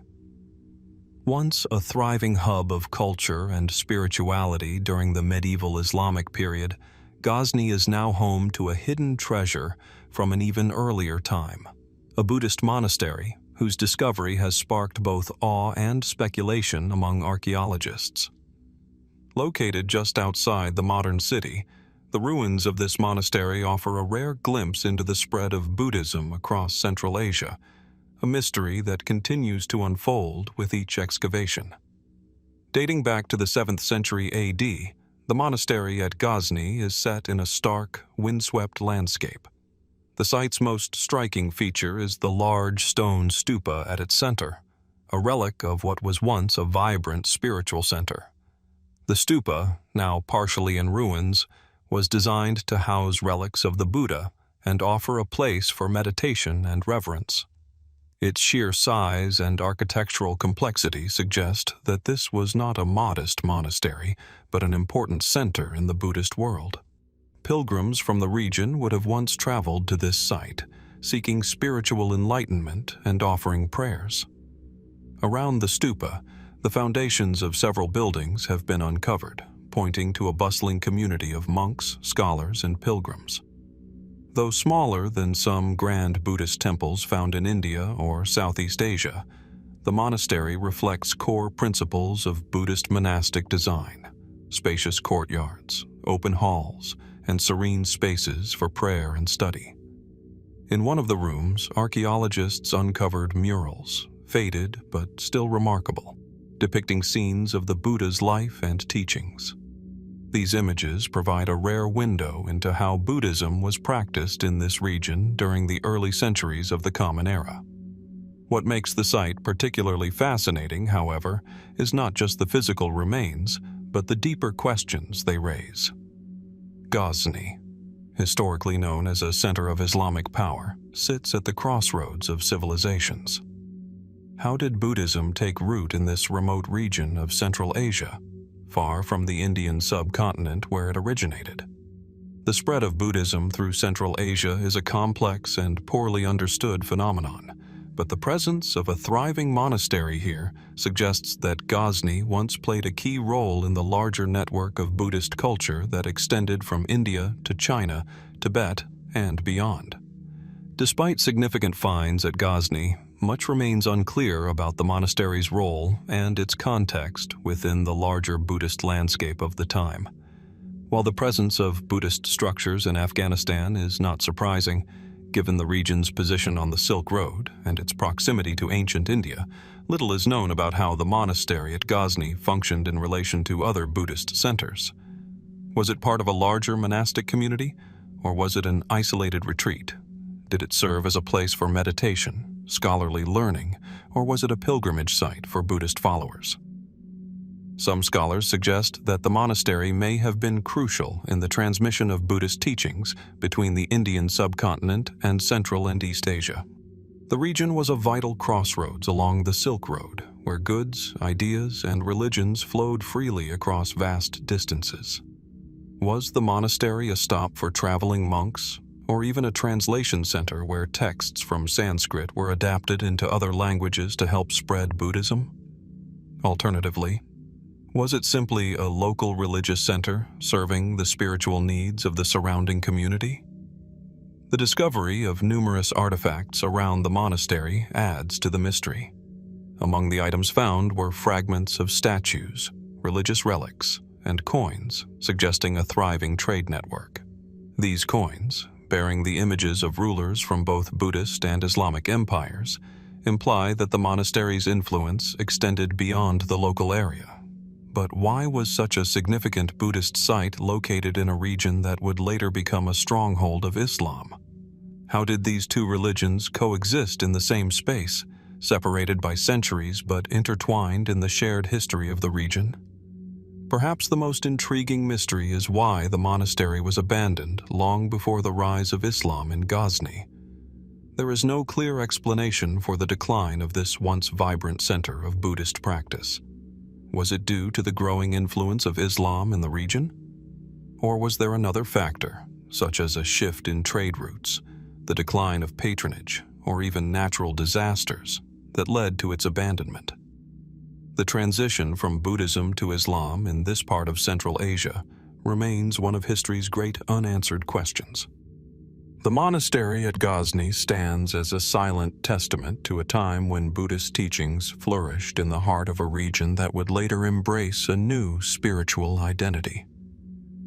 Was the monastery abandoned, or did the people of Ghazni gradually adopt Islam, leaving behind their Buddhist roots in favor of a new faith?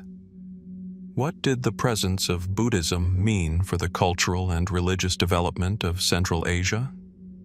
As excavations continue and new technologies reveal more about this site, the mysteries of the Buddhist monastery at Ghazni remain unsolved. What other secrets lie beneath the earth, waiting to be uncovered? The story of Ghazni's Buddhist past is still unfolding, and only time will reveal its full significance in the broader history of the region. In the dense forests of Burgundy, France, where pine trees scent the air and silence is broken only by the rustle of leaves, lies one of the most mysterious archaeological sites from the Iron Age, the cemetery at Bibracte. Located on Mont Bouvray, an imposing hill with a sweeping view of the surrounding landscape, Bibracte was once the heart of the powerful Aedui tribe. The site, uncovered in the 19th and 20th centuries, holds an enigma that challenges our understanding of Iron Age burial practices and the beliefs of the ancient Celts. The cemetery at Bibracte contains numerous graves, many marked by large stone monuments. These burial markers, adorned with carvings of animals, weapons, and abstract symbols, suggest that the people buried here held significant status. The graves vary in size, but what distinguishes them is the wealth of artifacts found alongside the bodies. Iron tools, weapons, pottery, jewelry, and even fine gold items have been uncovered, revealing a society with advanced metalworking skills and a rich material culture. One of the most striking features of the cemetery is the large number of warrior graves. Swords, shields, and spears placed with the deceased suggest these individuals were important members of the Aedui warrior class. Yet these graves also reveal connections to a wider world of trade and cultural exchange. Mediterranean-style pottery, Roman coins, and glass beads from distant lands suggest that Bibracte was not isolated, but part of a vast network that spanned Europe. But as impressive as the artifacts are, it is the burial practices themselves that remain a profound mystery. The Aedui, like many Iron Age cultures, practiced ritual burial, placing the dead in graves that were sometimes elaborately furnished. Yet some graves stand out due to the unusual arrangement of the body or the inclusion of artifacts. In several instances, bodies were buried in a seated position, raising questions about the cultural and spiritual beliefs of the Aedui people. Was this posture symbolic, preparing the deceased for an afterlife journey, or did it signify a belief in the ongoing presence of the dead among the living? In addition to warrior graves, the cemetery includes several graves of women and children, accompanied by items that suggest roles beyond mere domesticity. Some female graves contain fine jewelry, such as bracelets, earrings, and brooches, as well as tools for weaving and other crafts. Were these women high-ranking figures, perhaps spiritual leaders or expert craftswomen, or did their roles extend beyond what we can currently comprehend? The richness of the graves is intriguing, but so too are the mysterious symbols carved into the stones surrounding the graves. These symbols, often abstract and difficult to interpret, are found repeatedly across different graves and structures within the cemetery. Some resemble spirals, others are geometric, and a few are almost unrecognizable with intricate looping patterns. What do these symbols mean? Are they purely decorative, or do they carry deeper spiritual or ritual significance? Some researchers believe these symbols represent the transition of the soul from life to death, but without written records from the Aedui, their true meaning remains speculative. The positioning of the graves also invites questions. Many graves align with specific features of the landscape, such as distant hills or the path of the sun during certain times of the year. Was this alignment meant to reflect cosmological beliefs, such as the deceased's journey toward a celestial destination? Or did the Aedui see their ancestors watching over the living, a belief shared by many ancient cultures? The precision with which the graves were arranged suggests the Aedui had a sophisticated understanding of their environment, but the full extent of their cosmology remains hidden. Adding to the mystery is the fact that Bibracte, once a major political and military center, was abandoned around the time of Julius Caesar's conquest of Gaul. What caused the decline of this once flourishing settlement? Was it Roman military pressure, internal political shifts, or perhaps environmental factors like crop failure or disease? The lavish graves and evidence of elite burial practices suggest Bibracte was a vibrant, complex society, but the lack of clear historical records leaves much about its downfall unknown. As archaeologists continue to study the cemetery at Bibracte, new discoveries continue to emerge, deepening the mystery.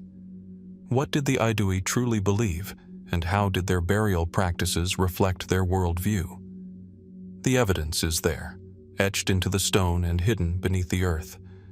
But the full story of this remarkable people remains elusive. What other secrets lie buried in the soil of Bibracte, waiting for future generations to uncover? These ancient graves hold the key to understanding the intersection of life, death, and the unknown that so captivated the Iron Age people of Bibracte.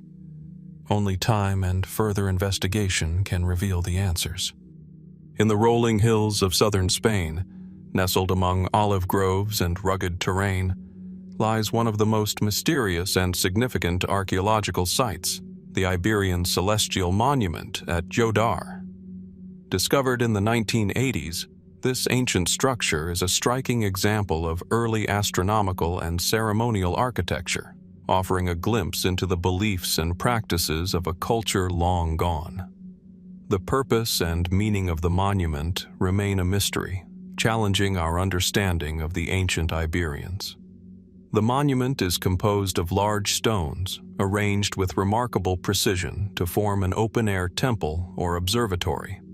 Set atop a hill, it offers a panoramic view of the surrounding landscape, an intentional feature that suggests a deep connection between the people and the heavens. The layout is geometrically precise, with some stones aligned to specific celestial events, such as solstices and equinoxes. This alignment indicates that the structure may have been used for astronomical observations, tracking the movements of the sun and stars, hinting at a sophisticated understanding of the cosmos far ahead of its time. However, the exact purpose of the Iberian Celestial Monument remains unclear. Scholars agree that its design points to an astronomical function, but whether it served solely as an observatory or had other ceremonial roles is still debated. The stones, carefully selected and arranged, frame celestial events with remarkable accuracy. Some believe the site could have been used for religious or ritualistic purposes, with the people making offerings or conducting ceremonies tied to the cycles of nature. Alternatively, it might have been a place where a priestly class with knowledge of the heavens conducted rites to communicate with deities or celestial forces. Adding to the intrigue is the lack of concrete evidence about the culture that built the monument. The Iberians, who inhabited the southeastern Iberian Peninsula before Roman conquest, were skilled artisans, traders, and warriors, but much of their religious practices and social structures remain unknown. The Iberian Celestial Monument at Jodar offers potential clues, but so far, there is no clear indication of who constructed it or what deities or beliefs they might have followed. Were they simply tracking the seasons for agricultural purposes, or was there a deeper, more spiritual understanding of the universe at play? Complicating matters are the strange inscriptions found near the monument. These symbols, etched into nearby rocks, do not align with the known Iberian script. While some scholars believe they might be related to the Iberian writing system, others suggest they could represent an entirely different form of communication, perhaps a sacred or ritualistic language used by a select group. What do these symbols mean, and how are they connected to the celestial alignments of the monument?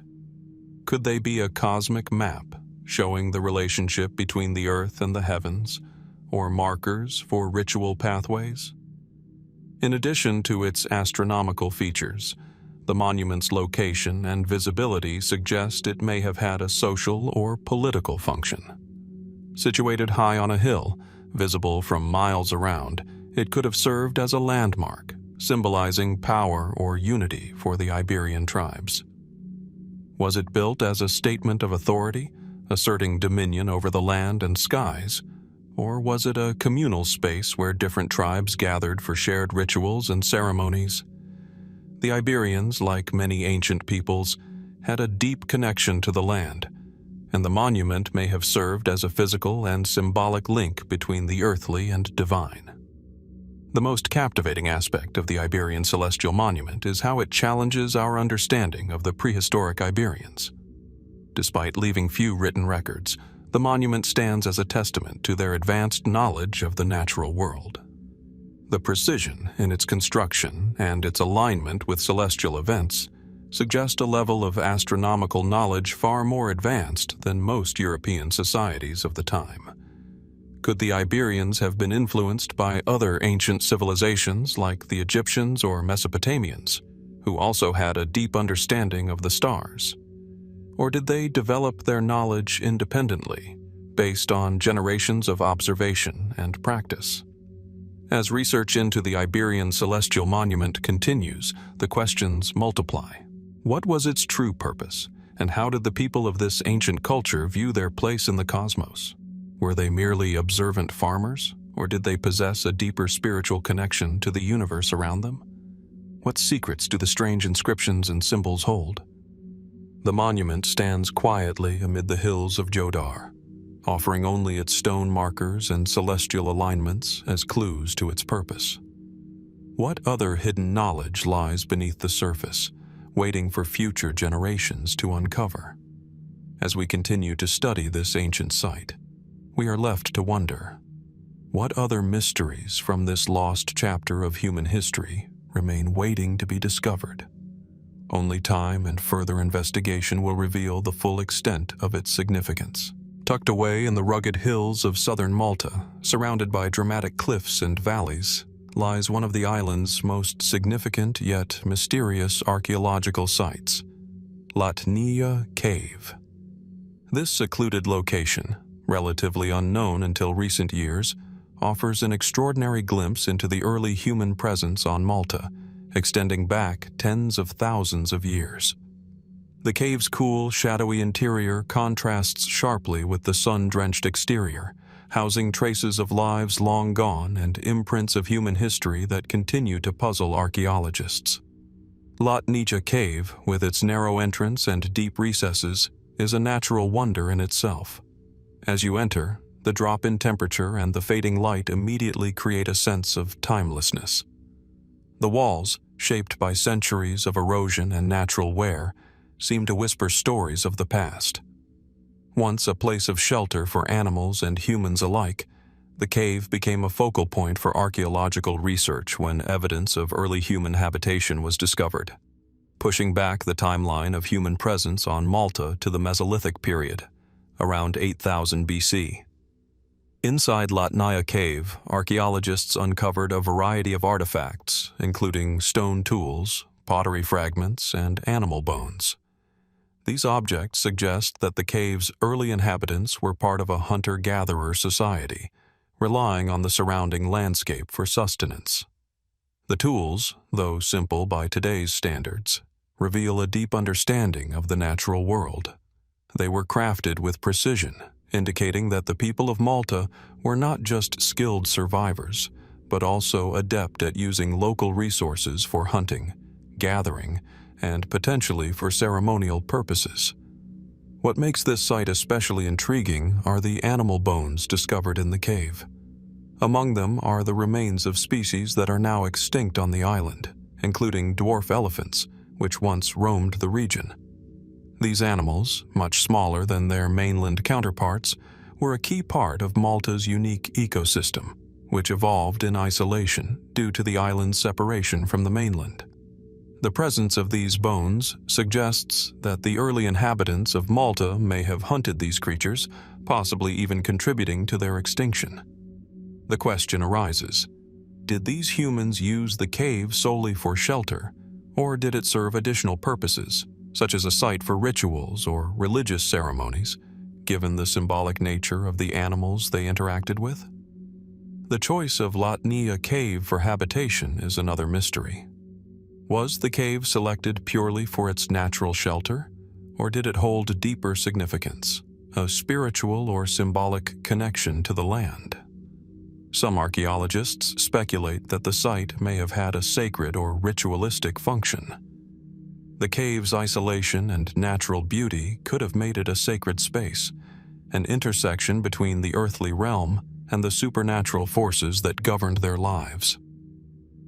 Could the cave have been viewed as a place to commune with the spirits of the animals they hunted, or with the forces of nature?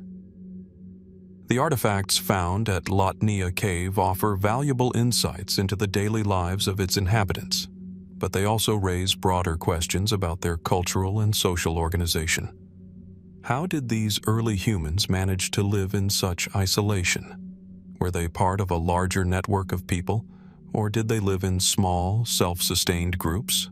Did they maintain communication or trade with other cultures in the Mediterranean, or were they an isolated group relying solely on local resources? The limited evidence makes it difficult to draw definitive conclusions about the extent of their interactions with neighboring societies. Some researchers suggest that the people of Latnaya Cave may have had knowledge of the world beyond the island, possibly through trade or cultural exchange. The precision with which they crafted tools and objects, as well as their ability to survive in such a challenging environment, leads some to speculate that they may have shared knowledge with other ancient cultures, such as those in North Africa or the Near East. Could there have been a transfer of knowledge between these isolated communities, forming a broader web of ancient wisdom? Despite the many discoveries made in Latnaya Cave, many questions remain unanswered. The artifacts give us a glimpse into the everyday life of the cave's inhabitants, but the deeper meanings behind their actions, beliefs, and rituals are still shrouded in mystery. What role did the cave play in their lives? Was it merely a shelter, or did it have spiritual or cultural significance? How did the people of Malta survive in such isolation, and what connections, if any, did they have to the wider Mediterranean world? These questions remain unanswered, and as excavations continue, new clues may emerge to shed light on these mysteries. The story of Latnaya Cave is far from finished. As further excavations continue and new techniques reveal more about this ancient site, the secrets of its past beckon us to dig deeper. What other artifacts or clues lie hidden beneath the earth? What other aspects of Malta's ancient history remain buried, waiting to be uncovered by future archaeologists? With each discovery, we come closer to understanding the people who once called this cave home, and how their story connects with the broader tapestry of human history. In the sun-drenched hills of Sicily, where the Mediterranean breeze sweeps across ancient ruins, a significant archaeological discovery has shifted our understanding of the island's Bronze Age history. Nestled among the rugged terrain, the earliest evidence of horses on the island was unearthed, revealing a profound connection to the wider Mediterranean world long before the Greek and Roman empires. This discovery suggests a more complex and early relationship with equestrian life than previously thought. The site, located near the town of Caltanissetta in central Sicily, is a burial complex that dates back to approximately 1600 BC. During excavations, archaeologists uncovered the remains of horses, along with human and animal bones, pottery, and tools typical of the Bronze Age. What makes this discovery so significant is not just the presence of horses, but the timing. This marks one of the earliest indications that horses were present on the island at a time when equestrian culture had not fully spread throughout much of Europe or the Mediterranean. The horses, found in both graves and sacrificial contexts, were treated with great care, their remains arranged in a manner that suggests they were valued not only for labor, but also for their symbolic status. The discovery of horse gear, including bits and harnesses, suggests that horses were likely not just used for transportation, but played a significant role in social and ceremonial practices. The way the horses were incorporated into burial practices hints at a cultural belief that extended beyond utility. But why were these animals introduced to Sicily at this particular time? And how did the island's inhabitants acquire knowledge of horses when their Mediterranean counterparts were just beginning to domesticate them? Horses were introduced into Europe via gradual migration from the Eurasian steppes, and by the time they reached the Mediterranean, their role had expanded from draft animals to symbols of wealth, power, and prestige. In mainland Greece, horses were integral to both warfare and elite social status. However, Sicily's geographical isolation suggests that these early Sicilian horses may not have arrived via the same routes.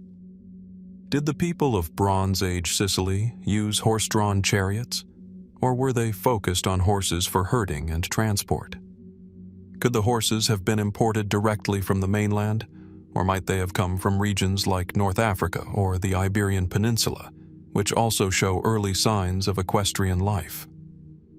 The discovery of these horses also challenges our understanding of the people who inhabited this island.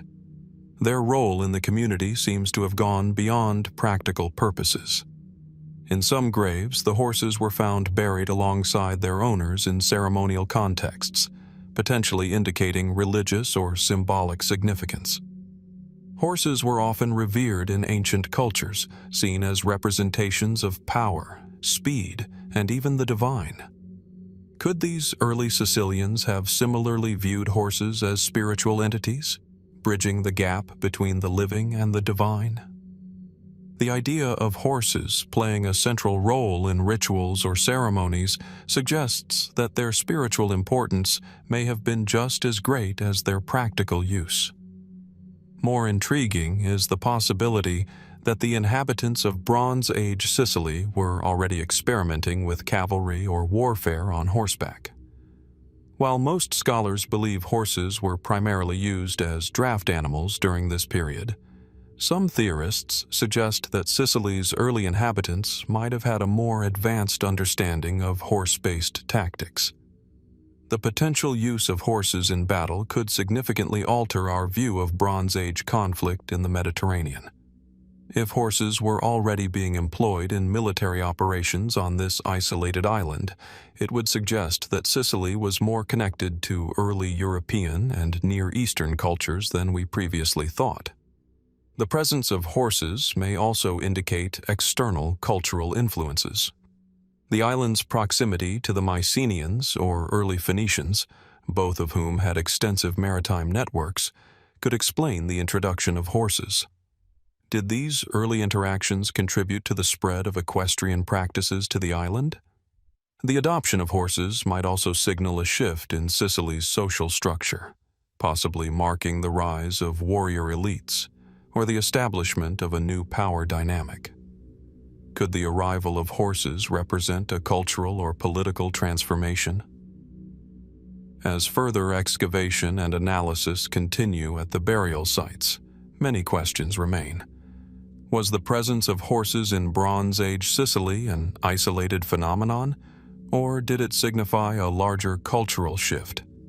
How did the people of Sicily interact with neighboring cultures, and what does this tell us about their relationship with the wider Mediterranean world? This discovery reminds us that our understanding of ancient societies is far from complete. The introduction of horses to Sicily raises new questions about the island's early role in Mediterranean cultural networks. As excavations continue, the significance of this find is likely to grow, revealing more about how these early Sicilian peoples lived, traded, and understood the world around them. The true impact of equestrian practices in this ancient society remains one of the great mysteries, one that will continue to unfold with each new discovery. Deep within the fertile plains of the Yangtze River Delta in China, a remarkable archaeological discovery has captivated scholars for decades: the ritual pits of the Liangzhu culture. These pits, dating back to around 3,300 to 2,300 BC, offer a rare glimpse into a sophisticated civilization that thrived long before the rise of China's more widely known dynasties.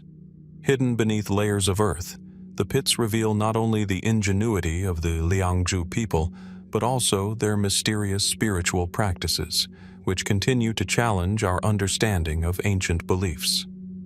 The Liangzhu culture, named after the site of Liangzhu near modern-day Hangzhou, is known for its impressive achievements in agriculture, jade carving, and pottery. However, the discovery of ritual pits has added a new dimension to the story of this civilization. Scattered across the Liangzhu archaeological site, these pits are often circular or rectangular in shape and contain a variety of offerings: jade artifacts, pottery, and animal bones, indicating they were used for ritualistic purposes. The largest of these pits, uncovered in 2007, contains an extraordinary array of jade objects. Some of these carvings are so intricate that they appear to have been made using advanced techniques for the time. Jade, highly prized by the Liangzhu people, was often used in religious and ceremonial contexts, symbolizing power, purity, and protection. The sheer quantity and quality of jade found in these pits suggest that they were not just offerings but part of a highly organized ritual system, likely related to ancestor worship or the appeasement of deities. Despite the wealth of artifacts, the precise nature of the rituals performed in these pits remains unclear. The size and placement of the pits, along with the carefully arranged offerings, suggest that these were not simple burial sites but rather ceremonial centers. The presence of animal bones, especially those of pigs and other domesticated animals, suggests that sacrifices were likely part of the rituals.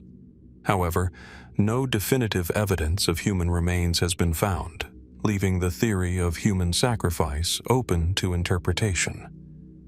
Were these rituals conducted to honor ancestors and guide them in the afterlife, or were they intended to communicate with gods or spirits? In addition to the weapons, pottery, and jade objects, the pits also contain pottery vessels that appear to have been ritually broken or discarded. This practice of breaking objects before burial is common in many ancient cultures, where it is believed that the destruction of objects releases their spirit or power. Why were these specific items selected for destruction? Were they seen as too powerful to remain intact? Or were they intended as offerings to the spiritual realm? The layout and placement of the ritual pits also raise questions. Many of the pits are situated near important structures, such as ceremonial halls and large residential complexes, suggesting that the rituals performed here were closely tied to the everyday lives of the Liangzhu people. Were these rituals meant to ensure the prosperity of the community, or perhaps to mark the passage of individuals into the afterlife? The careful arrangement of the pits in relation to other structures hints at a more complex cosmological understanding, with each pit possibly representing a different aspect of the spiritual or material world.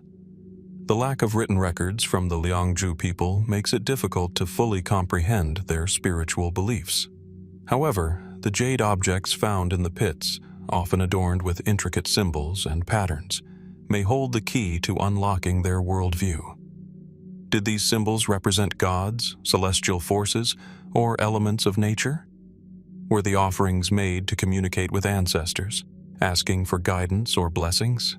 Similar jade objects found throughout ancient China suggest that the Liangzhu people may have been part of a larger network of shared beliefs and practices.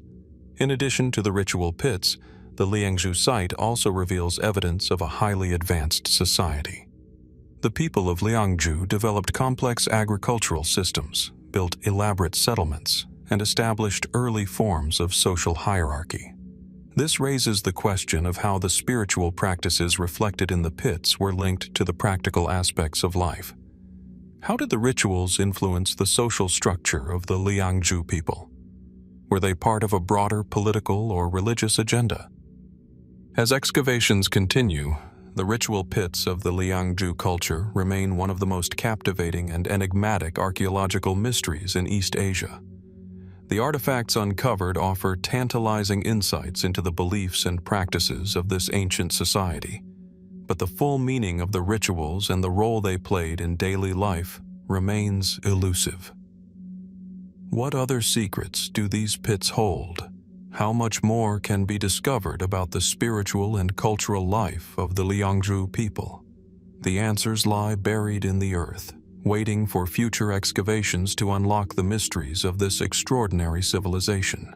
In the serene hills of southern Verona, Italy, where the Mediterranean breeze sweeps across the land, a remarkable discovery from the Roman era continues to captivate historians and archaeologists alike: the Roman mosaic at Santa Apollonia. Unearthed in the early 20th century, this intricately designed mosaic offers a glimpse into the sophisticated artistry of the Roman Empire.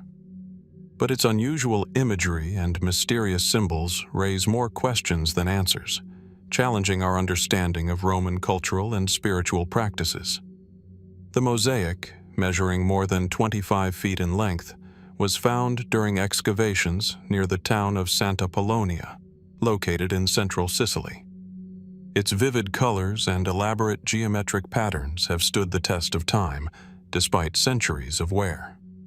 The tiles, finely cut from stone, depict scenes that blend mythological creatures, daily life, and abstract motifs.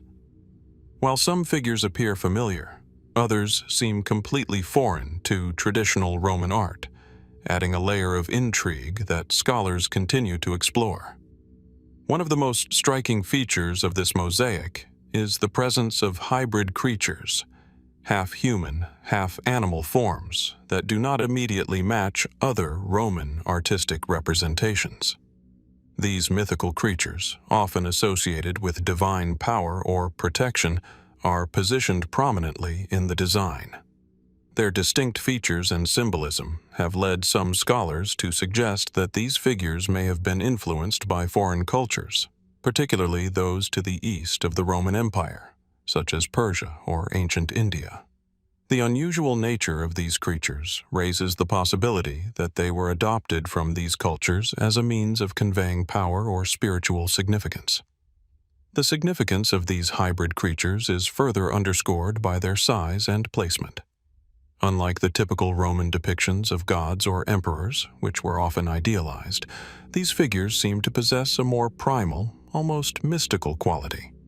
This has led to speculation that the mosaic may have been commissioned by someone with a particular interest in Eastern cultures, or perhaps someone who had first-hand experience of these regions, such as a Roman official returning from the eastern provinces.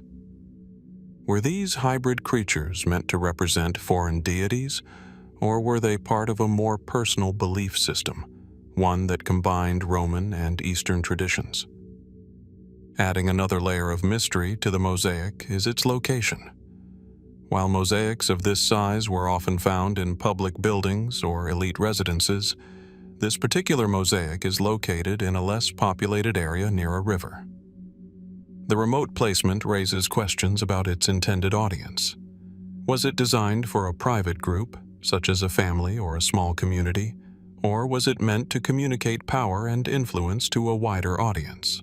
Its meticulous design and symbolic elements suggest it may have been placed in a ceremonial space, perhaps within a villa or sanctuary, where it could be seen by those of high status or power.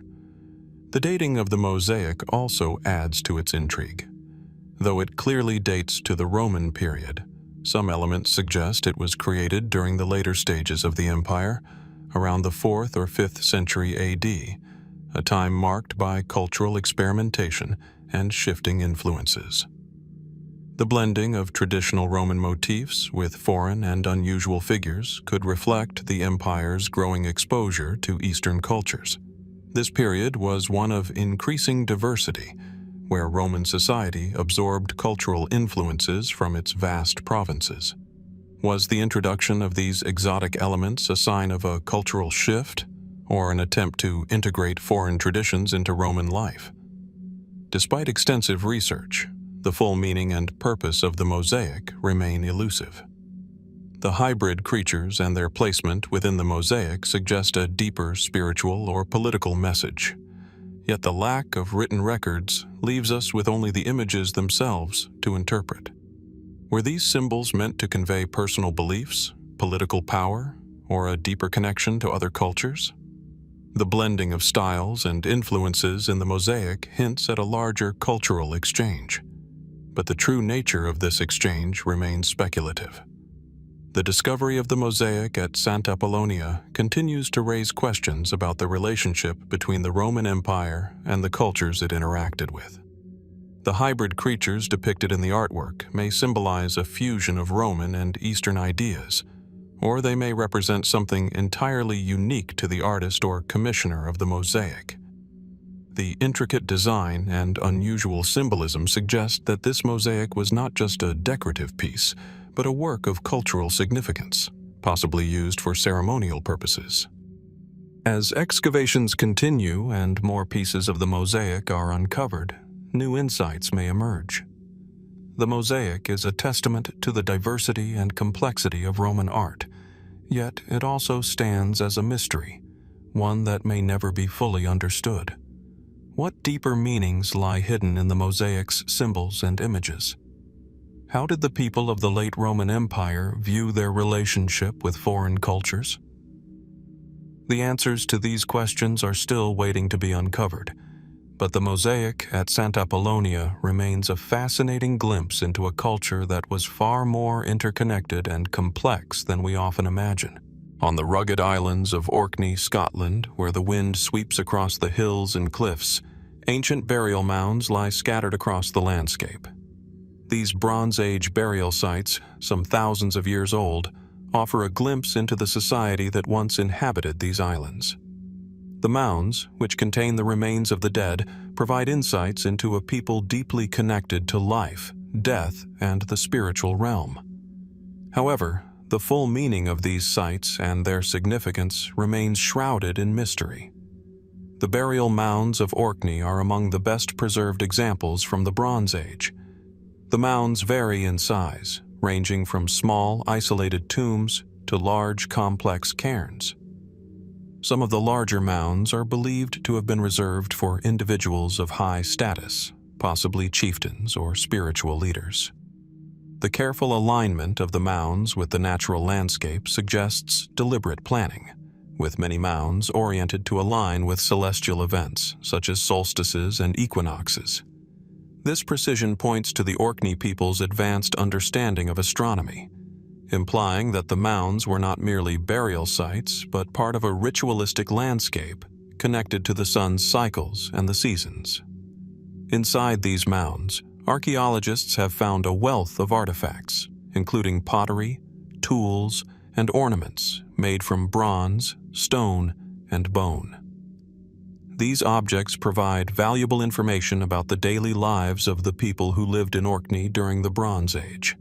However, the most intriguing discoveries are the unusual items found alongside the deceased. Finely crafted jewelry, including gold and silver pieces, and small statues or representations of animals. These artifacts suggest that the Orkney people had a more complex belief system than previously understood, possibly reflecting a deeper connection to the spiritual and supernatural worlds. The careful placement of these objects raises important questions. Were these items meant to accompany the deceased into the afterlife, or were they offerings to gods or ancestral spirits? The presence of animal figures is particularly significant.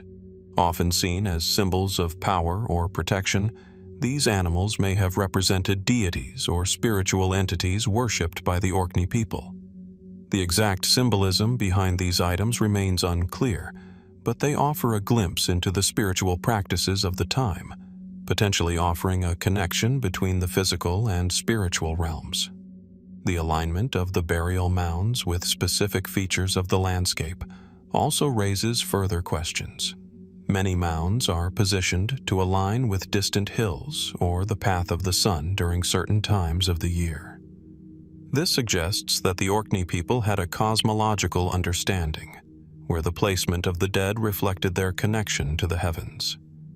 These mounds may have been intended to link the living with the spiritual world, or mark the deceased's journey into the afterlife. This alignment hints at a deeper understanding of the universe and the Orkney people's belief in the spiritual significance of the landscape. The larger cairns, in particular, suggest a high level of social organization. These communal burial sites may have been used to bury entire families or tribes. The scale of these sites raises questions about social hierarchy. Who decided who would be buried in these elaborate sites? And what did the decisions reveal about the power structures of the time? The differentiation in burial practices, with some graves more elaborate than others, indicates that the Orkney people had a stratified society, where some individuals received more prestigious burials.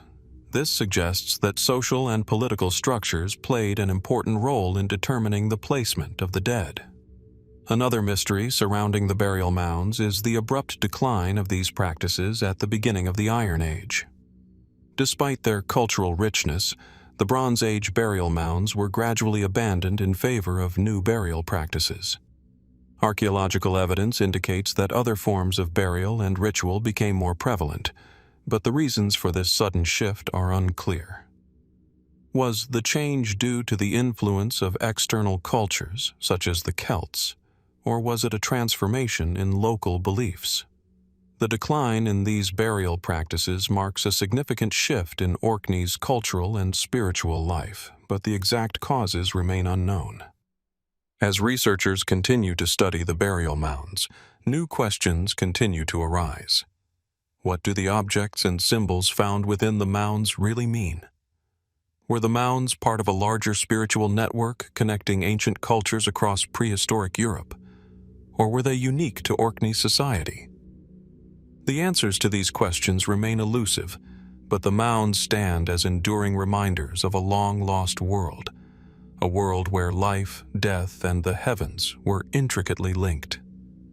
The burial mounds of Orkney are rich in cultural and spiritual significance, but many of their mysteries remain unsolved. As future excavations unfold, more may be revealed about the beliefs and practices of the Orkney people. The answers may still be hidden beneath the earth, waiting to be uncovered by new generations of archaeologists. For now, the mounds continue to provoke questions, offering us a glimpse into the lives of a society whose relationship with the spiritual world remains both fascinating and enigmatic. Tucked deep in the dense jungles of northern Guatemala, hidden beneath towering trees and thick canopies, lies one of the most remarkable archaeological discoveries of the ancient Maya civilization, the early Maya palace at San Bartolo. This site, largely unknown until recent decades, provides an extraordinary look into the origins of the Maya Empire, offering a glimpse into a society whose cultural and architectural legacy endures. Yet, the mystery of this site continues to unfold as archaeologists work to decode its many secrets. The palace complex at San Bartolo, dating back to around 100 BC, is part of a larger site that includes residences, ceremonial spaces, and impressive architectural features. The central structure of the palace, with its meticulous stonework and open courtyards, reflects the early stages of urban development in the Maya civilization. The walls of the palace are adorned with murals, remarkably well-preserved depictions of gods, kings, and elaborate ceremonial scenes. Though these murals have faded with time, their vivid colors and intricate details still reveal crucial insights into Maya religion and mythology. They offer a rare glimpse into the importance of the ruler, or Ajah, in Maya society, portraying them as both a political and divine leader. Yet, these murals raise more questions than they answer. While they offer valuable information about Maya spirituality and governance, the full purpose of the palace itself remains elusive. Was it simply a space for governance and ritual, or did it hold a more symbolic function? Could it have been designed to link the ruling class to divine forces, reinforcing the ruler's role as an intermediary between the gods and the people? The powerful imagery depicted in the murals hints that the palace was not just a ceremonial site, but a place where the projection of royal power and divine authority was central. What makes San Bartolo particularly fascinating is its connection to the broader context of Maya civilization. While much of the famous Maya culture, including monumental temples and palaces, is associated with later cities like Tikal and Calakmul, San Bartolo represents a more formative period in Maya history. The architecture at San Bartolo shows the Maya beginning to solidify their political and religious systems, though they had not yet reached the grandeur of later cities. Was this site a center for consolidating power in the early Maya state? Or was it more focused on spiritual power, where the ruler acted as a divine intermediary? The discovery of a hidden chamber beneath the palace further complicates the story. Inside this secret space, archaeologists found large, intricately carved stones and artifacts, suggesting a previously unknown aspect of Maya ritual practices. This chamber, isolated from public view, raises several intriguing questions. Was it used for private, sacred ceremonies, possibly linked to the royal lineage or the gods? The placement of these objects deep underground suggests they could have been intended to protect sacred knowledge or relics, accessible only to the highest echelons of Maya society. The purpose of this hidden chamber remains one of the biggest mysteries at San Bartolo. The stone carvings found within the chamber are also of great interest. These symbols are unlike those found at other Maya sites, prompting some researchers to speculate that they could be an early form of Maya writing. If true, this would suggest that the people of San Bartolo were experimenting with written language far earlier than previously thought, possibly laying the groundwork for the more well-known codices and inscriptions seen in later Maya cities. Could these early symbols offer a key to unlocking an overlooked chapter of Maya history, one that predates the inscriptions of later rulers? As excavations continue at San Bartolo, the mysteries surrounding the palace only deepen, while the murals and architecture provide insight into early Maya society. Many gaps remain in our understanding of the people who built and lived in this palace. What do these murals tell us about the political structure of early Maya society? Were the rulers of San Bartolo as powerful as the later Maya kings? Or was the palace more a modest representation of early attempts at centralized authority? How did the role of spirituality and divine leadership manifest in this formative period of Maya civilization? These unresolved questions only add to the intrigue of San Bartolo. The hidden chamber, unusual carvings, and vivid murals all point to a society that was both deeply spiritual and highly sophisticated. Yet much of their beliefs and practices remain just beyond our reach. The palace at San Bartolo stands as a key to understanding the early Maya civilization, offering a glimpse into a world that is still largely unknown. With each new discovery, archaeologists may begin to piece together more of the puzzle. What secrets remain hidden beneath the earth of San Bartolo? How did the early Maya rulers use this space to assert their power and divine right? These questions, among many others, continue to drive research at the site, and the answers, though elusive, may reshape our understanding of the early Maya civilization. Off the rugged shores of Kefalonia, Greece, lies a sunken mystery beneath the crystal-clear waters of the Ionian Sea, where an ancient shipwreck has captured the attention of archaeologists and maritime historians. Discovered near the island's southern coast, this wreck, dating back to the 3rd century BC, offers a rare and fascinating glimpse into Mediterranean trade and commerce. The site, still largely unexplored, holds artifacts that illuminate the ancient world but leave many questions unanswered. The wreck itself is located in relatively shallow waters, where the ship's cargo, primarily hundreds of amphorae, has been preserved for over 2 millennia. These large ceramic containers, used to transport goods such as wine, olive oil, and grain, were vital to ancient maritime trade. The presence of such cargo suggests that the ship was an important vessel in the bustling Mediterranean trade network, yet its sudden sinking remains a mystery. Why did this ship sink, and what were the circumstances surrounding its demise? The amphorae, many of which are still intact, stand out as some of the most significant discoveries at the site. Their varied designs and origins indicate that the ship was involved in a complex trading system. Some of the amphorae are marked with inscriptions from different regions, including the Greek islands, the coast of Anatolia, and beyond. This diversity hints at the possibility that the ship was transporting goods from various traders or even multiple civilizations.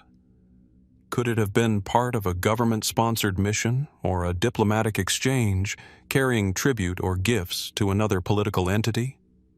The ship's cargo, however, is not the only aspect of the wreck that raises questions. The ship's remains, broken wooden planks and scattered iron nails, suggest that the ship was once a large and sophisticated vessel, but its hull is largely unrecognizable beneath layers of silt. The location of the wreck in relatively shallow waters suggests that it may not have been an accident, such as a storm or navigational error, but something more deliberate. Could the ship have been attacked, possibly by pirates or rival powers, marking its sudden and violent end? Adding to the intrigue are the unusual artifacts found alongside the amphorae. While many of the items are typical of maritime trade, others, such as small statues, pottery, and ritualistic objects, suggest that the ship may have had a more symbolic purpose. Some researchers speculate that the cargo was not merely commercial, but had spiritual or ceremonial significance.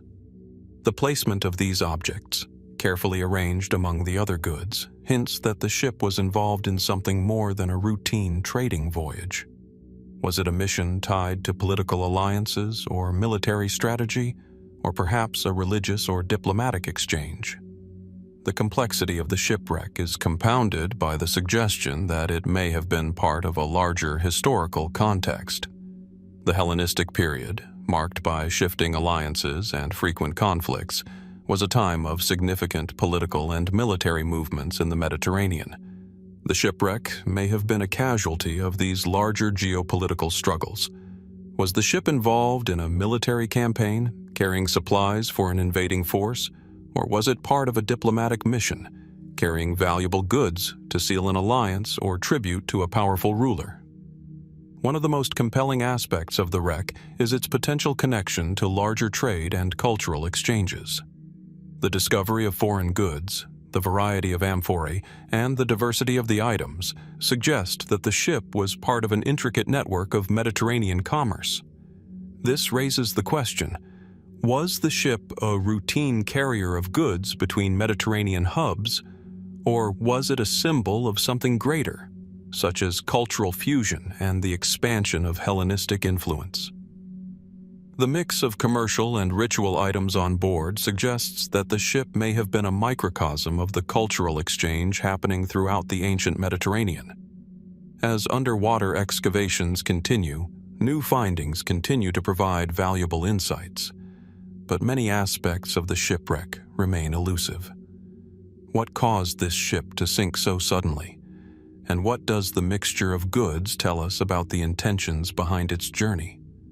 Was it simply a trading vessel that met with disaster? Or was there a deeper political, military, or spiritual purpose behind the cargo it carried? The Kefalonia shipwreck raises profound questions about ancient maritime life, the role of the Mediterranean in connecting different cultures, and the complexities of trade and diplomacy during the Hellenistic period. The ship's cargo, its mysterious end, and the unique artifacts discovered at the site continue to provoke speculation about the broader context of Mediterranean history.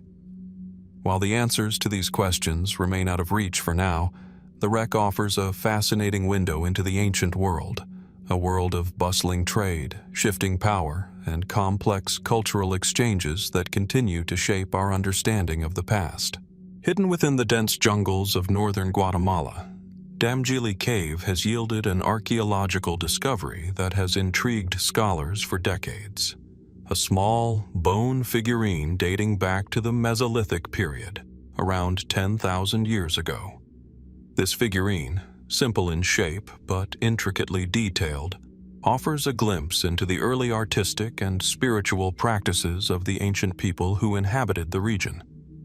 The cave, nestled amidst towering cliffs and thick vegetation, has provided a rare connection to a time when humans were transitioning from hunter-gatherer societies to settled agricultural communities. The figurine itself stands just a few inches tall, featuring a stylized human-like form with exaggerated facial features and an elongated body. Its design is abstract, suggesting it was not intended to represent an individual but perhaps held symbolic meaning. The figurine's face, with deep-set eyes and a slightly open mouth, gives it a haunting, almost ethereal expression. Its rigid posture implies a purposeful design, potentially representing more than just a figure. It may symbolize something deeply connected to the spiritual or divine realm. Found alongside other Mesolithic tools and animal bones, the figurine's context points to its role in ritualistic or spiritual practices. Its placement in the cave, a location traditionally linked to shelter and symbolic spaces in many ancient cultures, raises significant questions about its purpose. Was it a totem, a guardian spirit, or perhaps a representation of a deity? Was it used in personal or communal rituals, or did it serve to invoke a connection to the supernatural or ancestral realms? These questions remain speculative, but the cave setting strongly suggests that the figurine was not just an ornamental piece. What makes this discovery even more puzzling is the absence of similar artifacts from this period, especially in the context of the Mesolithic. While many cultures during this time were experimenting with symbolic representations, figurines like this one were rare. This raises the question, why did the people of Damgili Cave create such a figure, and what did it represent in their society? Some scholars believe the figurine could have been associated with fertility, given its stylized body and the focus on form rather than realistic portrayal. The exaggerated shape could suggest a symbolic connection to life's cycles, fertility, vitality, and the survival of their community. In many ancient cultures, such abstract representations were commonly used to represent forces of nature that were central to human existence, such as fertility deities or earth spirits. Another theory suggests that the figurine could represent an early form of shamanistic practice. The carefully carved eyes could symbolize the ability to perceive the unseen world, a trait often associated with shamans or spiritual leaders. This could imply that the figurine was used in ceremonies to communicate with spirits or ancestors, potentially serving as a medium between the human and supernatural worlds. The figure's haunting expression may reflect the mystery of this connection, highlighting its role as an intermediary in rituals intended to harness divine powers or guidance. The material used for the figurine, bone, also adds another layer of intrigue. Bone was a common medium for early human art, likely chosen for its durability and its deep symbolism in many cultures. Bone, often seen as a link to the cycles of life and death, may have held particular significance in this context.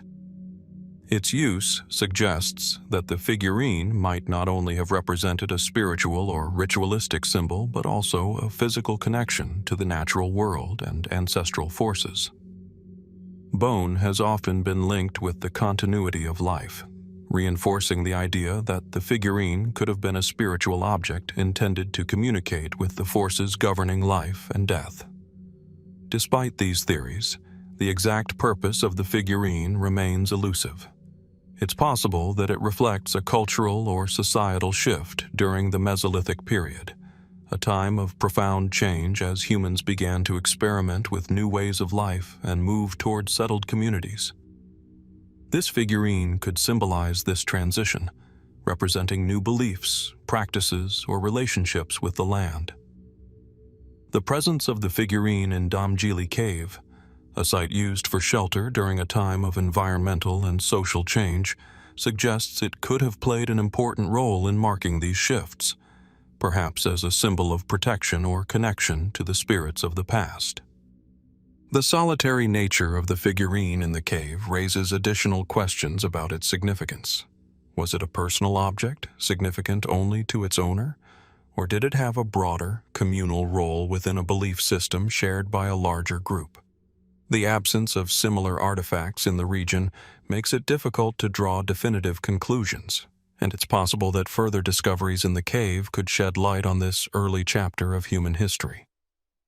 As excavations continue at Damjili Cave, the mystery of the figurine deepens. What more might be uncovered in this seemingly isolated cave, and what can these objects tell us about the beliefs, rituals, and social structures of the people who lived there thousands of years ago? The answers may still lie buried beneath the earth, waiting to be uncovered by future generations of archaeologists. The figurine remains a fascinating link to a time when humans were beginning to carve out their place in the world, and the mystery of its meaning continues to captivate the imagination. Tucked in the hills of Jaén, southern Spain, the discovery of pre-Roman Iberian statues has captured the attention of archaeologists.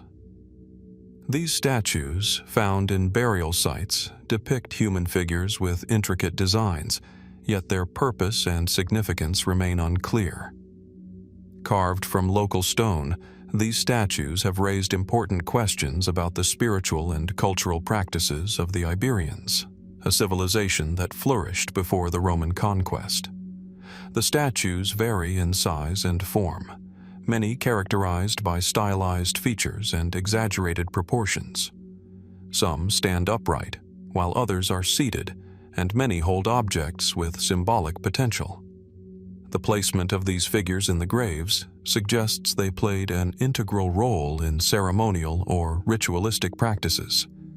However, the absence of written records from the Iberian culture leaves much of the statue's meaning to interpretation.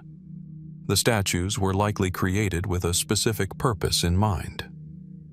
Unlike other pre-Roman cultures, the Iberians were not widely known for large-scale stone sculptures, making these statues even more significant. They were crafted using rudimentary tools, yet they display advanced artistic techniques, hinting at a deep cultural and spiritual understanding. Scholars have speculated that the statues might represent deities, ancestors, or important community figures, but the absence of inscriptions makes it difficult to ascertain the exact meaning. The materials used for the statues, stone, bone, and sometimes clay, suggest that they were not merely decorative. They were often found in ceremonial burial sites, where they may have served as offerings to gods or ancestral spirits, or as symbols of power or prestige. This raises the question, were these statues intended to facilitate communication with the divine or to serve as guardians of the deceased? Some of the statues depict animals or animal-like figures, which may have had symbolic meanings. Could these animals have been representations of gods or spiritual entities worshipped by the Iberians? The presence of such figures in the graves might point to a belief system where animals were seen as integral to spiritual and religious practices. The careful placement of these statues within the graves suggests that the Iberians imbued them with a higher spiritual purpose. What further complicates the interpretation is the location of the statues in relation to other archaeological finds. Some were placed near important communal spaces or ritual sites, indicating that the statues may have been part of a larger ceremonial landscape. Were these sites chosen for their spiritual significance, and did the statues act as markers for sacred spaces? It is possible that these statues were meant to mediate between the living and the spiritual realms, embodying a connection between the human and divine. The artistic style of the statues has led some scholars to consider external influences. The Iberian Peninsula, positioned at the crossroads of several ancient cultures, had interactions with the Phoenicians, Carthaginians, and early Greeks. Some researchers believe the artistic style of the statues, particularly the exaggerated facial features and posture, could be a result of cultural exchange. The influence of Mediterranean cultures, or a shared network of beliefs, may have played a role in the design and symbolism of the statues. Additionally, the statues' connection to a larger network of trading and cultural exchange raises questions about the Iberians' societal structure.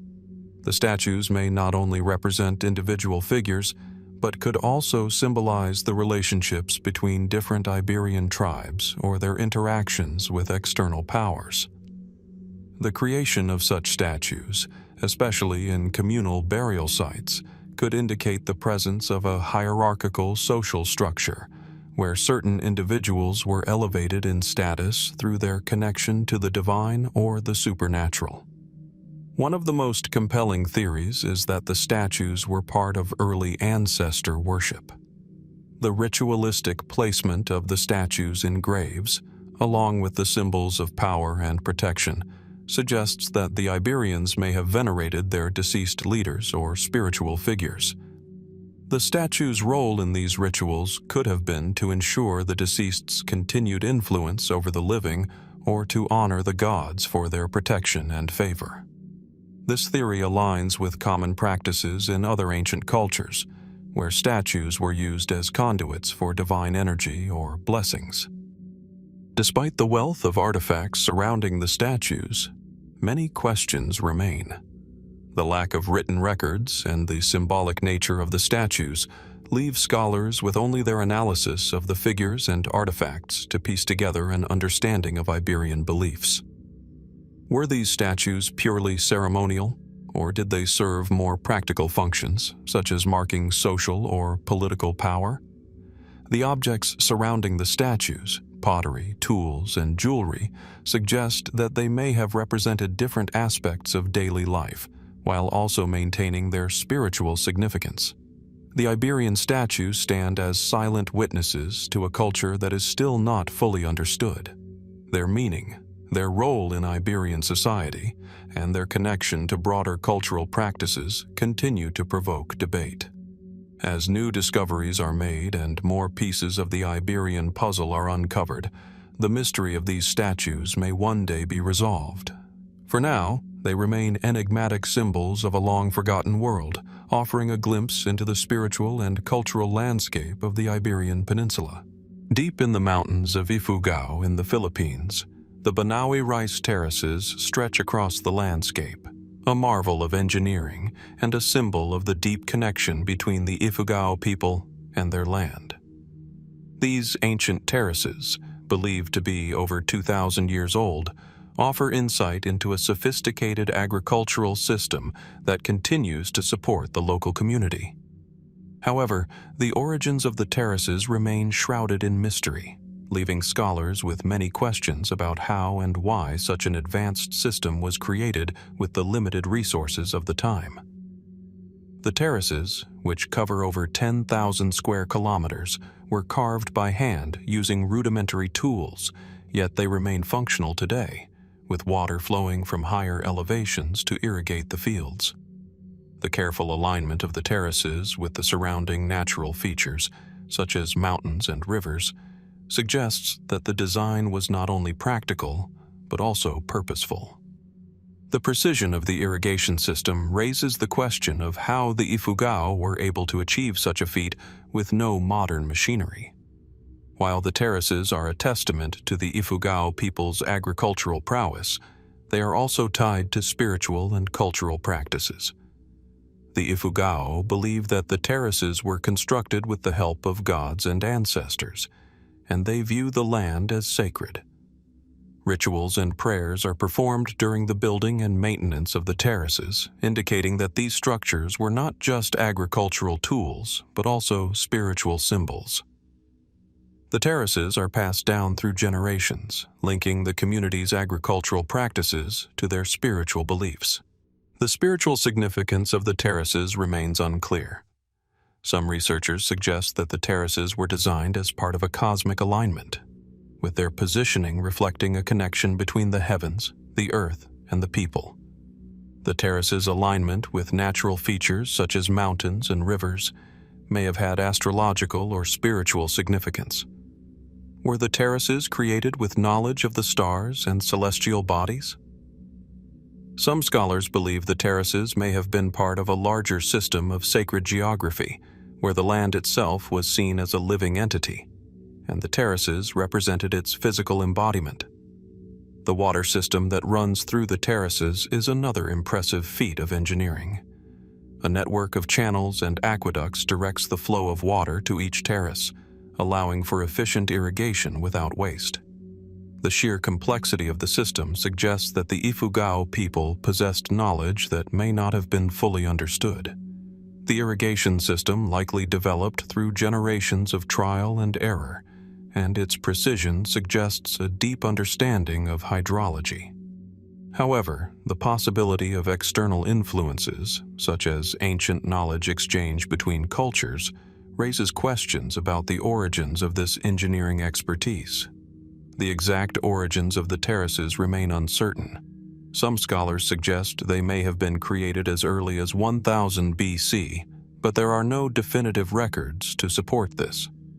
The Ifugao people have passed down their history through oral traditions, leaving little written documentation. This makes it difficult to pinpoint the exact time the terraces were built and whether the knowledge to create them was developed independently by the Ifugao or influenced by external cultures. The terraces may have been inspired by other agricultural practices from nearby regions, such as China or Southeast Asia, but no concrete evidence confirms this. Despite these uncertainties, the Banao rice terraces stand as a symbol of human ingenuity, spirituality, and resilience.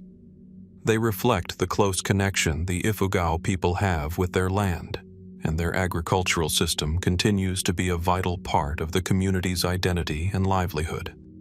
The terraces are also a reminder of the importance of preserving traditional knowledge in the face of modernization and environmental change. As new generations of Ifugao people continue to care for and maintain the terraces, they carry forward not only an agricultural system, but also a deep cultural heritage. The future of the Banao rice terraces is uncertain as modern agricultural practices and environmental challenges threaten the traditional way of life. However, the terraces stand as a testament to the ingenuity and resilience of the Ifugao people, and their continued preservation is crucial to maintaining both the agricultural and cultural legacy of the region. The terraces offer a glimpse into the past, raising questions about the origins and purpose of these remarkable structures. As further research is conducted, the mysteries of the Banao rice terraces may eventually be unraveled, revealing more about the people who created them and the spiritual and cultural world they inhabited.